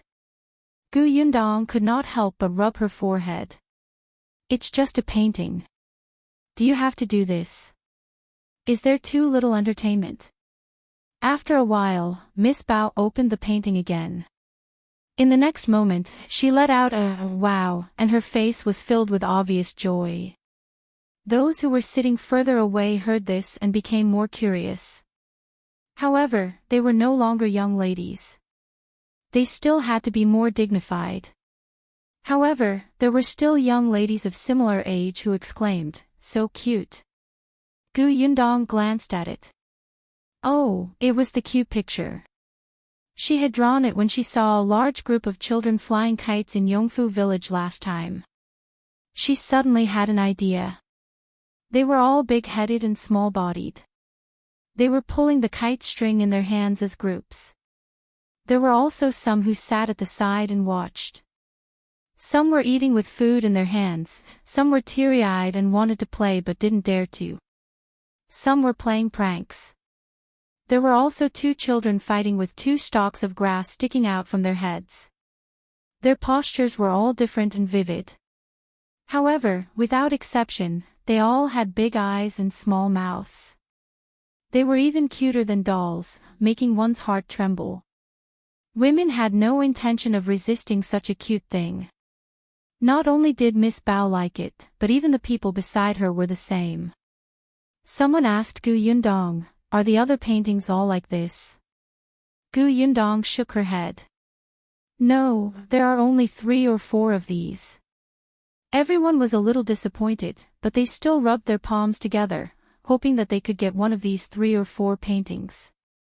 There were even people who discussed with Miss Bao and wanted to exchange with her. Yundong asked everyone to sit down. "I'll get Weilon to bring a tray over. Everyone will have a share." One by one. Although everyone was anxious, they all sat back down. As expected, Weilon walked past the crowd with a tray. At this moment, be it the guests on the second floor or the people in the private rooms, they all heard the commotion and came over. There were also a few children among them, but they were all restrained by their elders and did not make a fuss. Soon, someone drew a painting and opened it hopefully. Unfortunately, there was no such painting that she wanted. She was a little disappointed. However, soon after, she became slightly happy. This seems to be a charcoal drawing that's been popular recently. Is it a charcoal drawing? This drawing is too lifelike. Look, there's a shadow here. The people around them all looked over, including Miss Bao. The one in her hand was not a charcoal drawing. When she heard that it was a recent trend, a madam said, "I've heard of this charcoal drawing. My son has been learning it recently. Sigh, if only I could draw it later. How is this a trinket? This is clearly something good. Isn't it?" Discussions broke out in the hall. Everyone looked at Yundong in amazement. The people in the carriage outside the door had been watching silently. One of them could not take it anymore and said unhappily, "Madam, did I say anything wrong? If you find any errors, ads pop up, ads redirect, broken links, non-standard content, etc., please let us know to report so we can fix it as soon as possible." Chapter 854, She's the Third Boss. I don't know where she came from. It's fine if she became the master of our new Tea Pavilion without permission, but she even became the master of the place. Weilon just had to listen to her as if she was the master and let her win people over. The person who spoke was Shao, who had disappeared earlier. At this moment, she was standing beside the carriage, and the person sitting in the carriage was Madame Dai. Shao originally wanted to stop Wei Lan, but when she thought about how Wei Lan had been going against her today, she felt especially uncomfortable. In New Tea Pavilion, the person with the highest chance of competing with her for power was Wei Lan. As for Su Qing, she didn't care at all. If she took this opportunity to make Madame Dai's impression of Wei Lan worse, wouldn't that be killing two birds with one stone? Coincidentally, Madame Dai had actually come this morning. Shao knew that she would go to a friend's house not far from here in the afternoon, so she simply ran over to look for her. When she returned, she happened to see Gu Yundong scolding Mrs. Tian's sister-in-law. She even chased away our New Tea Pavilion's guest and directly said that that person was sowing discord and offended Mrs. Tian and Mrs. Yu. This is too bad for our New Tea Pavilion's reputation. Madam, you can't let her off. The more Shao spoke, the angrier she became. However, she did not hear Madame Dai's voice for a long time and was a little puzzled. However, when she looked up, she realized that Madame Dai was smiling. Shao was a little stunned. Madam. Madame Dai finally glanced at her. Sowing discord. Isn't it what you're doing now? Shao-Yi's face instantly turned pale. She hurriedly lowered her head. This servant doesn't dare. Madame Dai looked at her with disappointment in her eyes and did not continue. She only got the maidservant beside her to help her out of the carriage and walked towards New Tea Pavilion with a smile. Usually, she would have noticed it as soon as she arrived, but at this moment, her attention was focused on the paintings. No one noticed her arrival for a long time. It was not until she reached the counter that someone finally said in surprise, "Madame Dai, you're here?" Gu Yundong also turned around and smiled. As Madame Dai walked towards the guests, an older lady said, "Madame Dai, where did you get these paintings? Doesn't your heart ache to send them out like this?" "I didn't take those paintings out. If she doesn't feel sorry for it, why should I feel sorry for it?" That person was stunned. He glanced at Gu Yundong and asked hesitantly, "Where did Madame Dai find this female shopkeeper? She's so generous and treats those as trinkets. She gave them away just like that." Gu Yundong was dressed differently from Wei Lan and the rest, so everyone guessed that her status might be higher. "Yes, you have good taste." Madame Dai became smug. She walked to Gu Yundong's side and patted her hand. She said to the guests, "Are you envious? But this is not the shopkeeper of our New Tea Pavilion. She is a boss of New Tea Pavilion." Boss? This was the boss of New Tea Pavilion. How was that possible? Although they had long heard that there were 3 bosses in New Tea Pavilion, the third one was too mysterious. They had never seen her before and she did not even come when the shop opened. As time passed, there were rumors that there was no third owner at New Tea Pavilion at all. There was only Madame Dai and Shuang. However, they did not understand why those people had to fabricate a boss. They didn't expect that there really was one. Moreover, she had appeared in front of them at this moment. She was young but plenty of methods. She had even given them a trinket just now. If you find any errors, ads pop up, ads redirect, broken links, non-standard content, etc., please let us know to report so we can fix it as soon as possible. Chapter 855, You're actually such a Madame Dai. Everyone present looked surprised. Many people had already re-evaluated Gu Yundong's status in their hearts. Miss Bao was even more shocked. She actually didn't guess.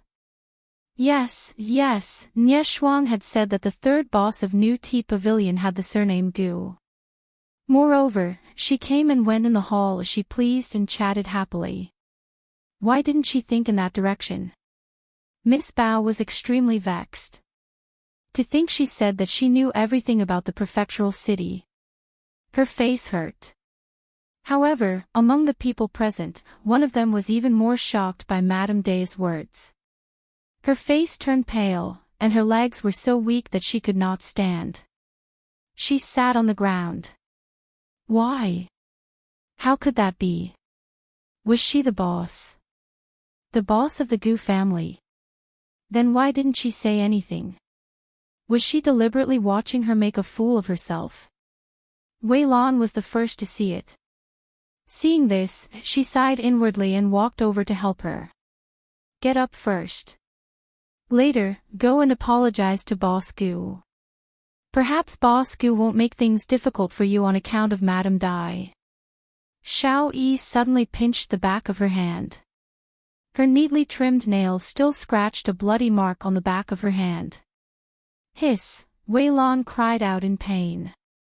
Shao Yi, let go. However, Shao Yi raised her head and looked at her with hatred in her eyes. You did it on purpose. You know that she's the boss of the Gu family, right?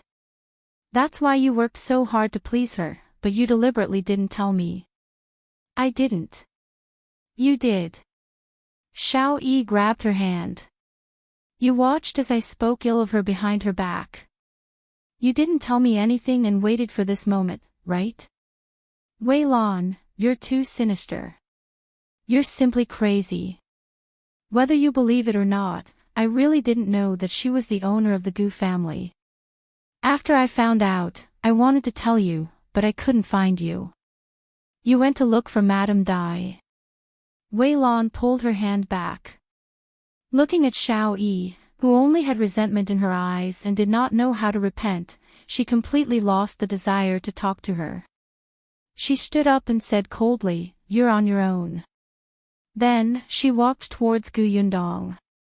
At this moment, Madame Dai pulled Gu Yundong and introduced her formally again.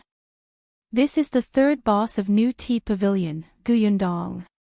She is very busy, so she did not have time to come here after opening. If we had not written to her to urge her, she might not have come. She is so heartless to throw this shop to us. There was intimacy in her words, and she sounded even more serious. Everyone present could tell that this boss Gu had a very high status in New Tea Pavilion. Gu Yundong said helplessly, "I'm not as heartless as Auntie says. Look, I came immediately after you sent me a letter. See how loyal I am to you." Madame Dai leaned closer to her and whispered, "If you're really loyal, teach me how to put on your makeup another day." Gu Yundong was speechless. "You're actually like this, Madame Dai." She smiled and nodded. "All right. That's good." Madame Dai was instantly satisfied. "Since you're here today, I have something to tell you. Let's find a room." Gu Yundong nodded. Madame Dai greeted everyone and excused herself. The others had the painting in their hands. They knew that the two of them had something to say, so they did not ask them to stay. Miss Bao wanted to know more about Gu Yundong. Unfortunately, she was glared at by her elders, so she could only find another opportunity. If you find any errors, ads pop up, ads redirect, broken links, non-standard content, etc., please let us know to report so we can fix it as soon as possible. Chapter 856, You Have Good Eyes. Gu Yundong and Madame Dai walked towards the backyard. However, when they reached the screen, she stopped in her tracks. Madame Dai asked, "What's wrong?" "I'll introduce some people to Auntie." Gu Yundong pointed at Yunshu and the others who were sitting on chairs and talking to someone not far away. They had agreed to let them wait in the room, but it seemed like they could not wait any longer. They had already come to the hall. Not only was he here, but he and Yuanzhi were also playing with two other children of similar age. The four of them leaned on the table and looked at a painting. Eldest Aunt Gu was watching them from the side. The other two children's families were also present. However, perhaps because they could not speak to Eldest Aunt Gu, they remained silent and drank tea and ate. When Gu Yundong and Madame Dai walked over, the two madams stood up. Gu Yundong nodded at them before introducing Gu Dofeng to Madame Dai. This is my aunt, Gu Dofeng. Madame Dai was surprised. You found her. She knew that Gu Yundong was looking for her eldest aunt and uncle. The last time Dai Wenhua went back, he did not mention this to her. That was why she was so surprised. Gu Yundong smiled. Yes, I did. Then, she introduced Yunshu and Yuanzhi. Madame Dai looked at the two obedient young kids and could not help but say, Are your younger siblings so lovable? Yunshu nodded. Auntie, you have keen eyes. Madame Dai was stunned. Then, she covered the corners of her mouth and smiled. She said to Gu Yundong, as expected, he's your younger brother. It's obvious that he learned it from you. No, she was wronged. Gu Yundong held her forehead and instructed Yunshu and the rest to have fun. She had something to discuss with Madame Dai. Eldest Aunt Gu said, Go ahead. I'll take care of them. The two of them left the hall and went to the room at the back. As soon as they left, the two madams who were originally not talking to Eldest Aunt Gu immediately came over curiously and asked, Is Boss Gu your niece? There were also people who heard this and came over to inquire. When Yunshu and Yuanzhi saw this, they felt that something was wrong and hurriedly pulled Eldest Aunt Gu back to the room. On the other hand, the two children had become familiar with Yunshu and followed her with their short legs. The child's family was speechless. However, the people in the hall did not quiet down because of their departure. Instead, the discussion became more and more intense. Still, no one knew which family Gu Yundong belonged to. After some guesses, there was no result. Even so, they all liked the painting she took out. Although some people were unlucky and only drew the simplest ones, it did not stop them from admiring it. Initially, Gu Yundong thought that some people would lose interest in leaving New Tea Pavilion after the matter with the two madams was over. But now, no one was willing to leave. Gu Yundong was very satisfied with this scene, and so was Madame Dai.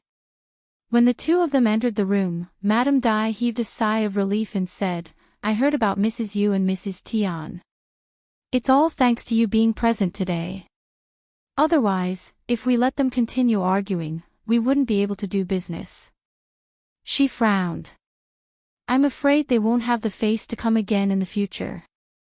Gu Yundong had also guessed that Mrs. Yu might come again, but Mrs. Tian might not. Auntie, I think we lack a shopkeeper. Madame Dai clapped her hands. I was just about to tell you about this. As soon as she finished speaking, a sobbing voice suddenly came from outside the door. Madame Dai, Boss Gu, I was wrong. If you find any errors, ads pop up, ads redirect, broken links, non-standard content, etc., please let us know to report so we can fix it as soon as possible. Chapter 857, Returning to her original form. The sudden sound stunned the two of them. The maidservant standing behind Madame Dai frowned and bowed for instructions. Madam, can you let me go out and deal with it? Madame Dai looked at Gu Yundong. What are your plans? Auntie, you can make the decision. If I go, I'm afraid she won't be convinced. Madame Dai nodded and instructed the maidservant behind her, Yunshu, go ahead and let her understand what she did wrong. Yes. Yunshu nodded at the two of them and opened the door of the room. She looked at Shao, who was kneeling outside the door. This room was specially spared by Gu Yundong. It was in a corner beside the kitchen warehouse and was used as an office. It was quite far from the room where the other guests were and was not easy to see. Therefore, Shao-Yi's commotion did not disturb the other guests. Seeing Yunshu, Shao-Yi hurriedly knelt down and took a few steps forward. Sister Yunshu, please help me plead with Madam. I was wrong. I was really wrong. Yunshu looked down at her. What did you do wrong? I didn't know Boss Gu's identity. I was disrespectful to Boss Gu. I deserve to die. Yunshu shook her head in disappointment. She still did not know what was wrong. Even if Boss Gu didn't reveal her identity, she's still a guest.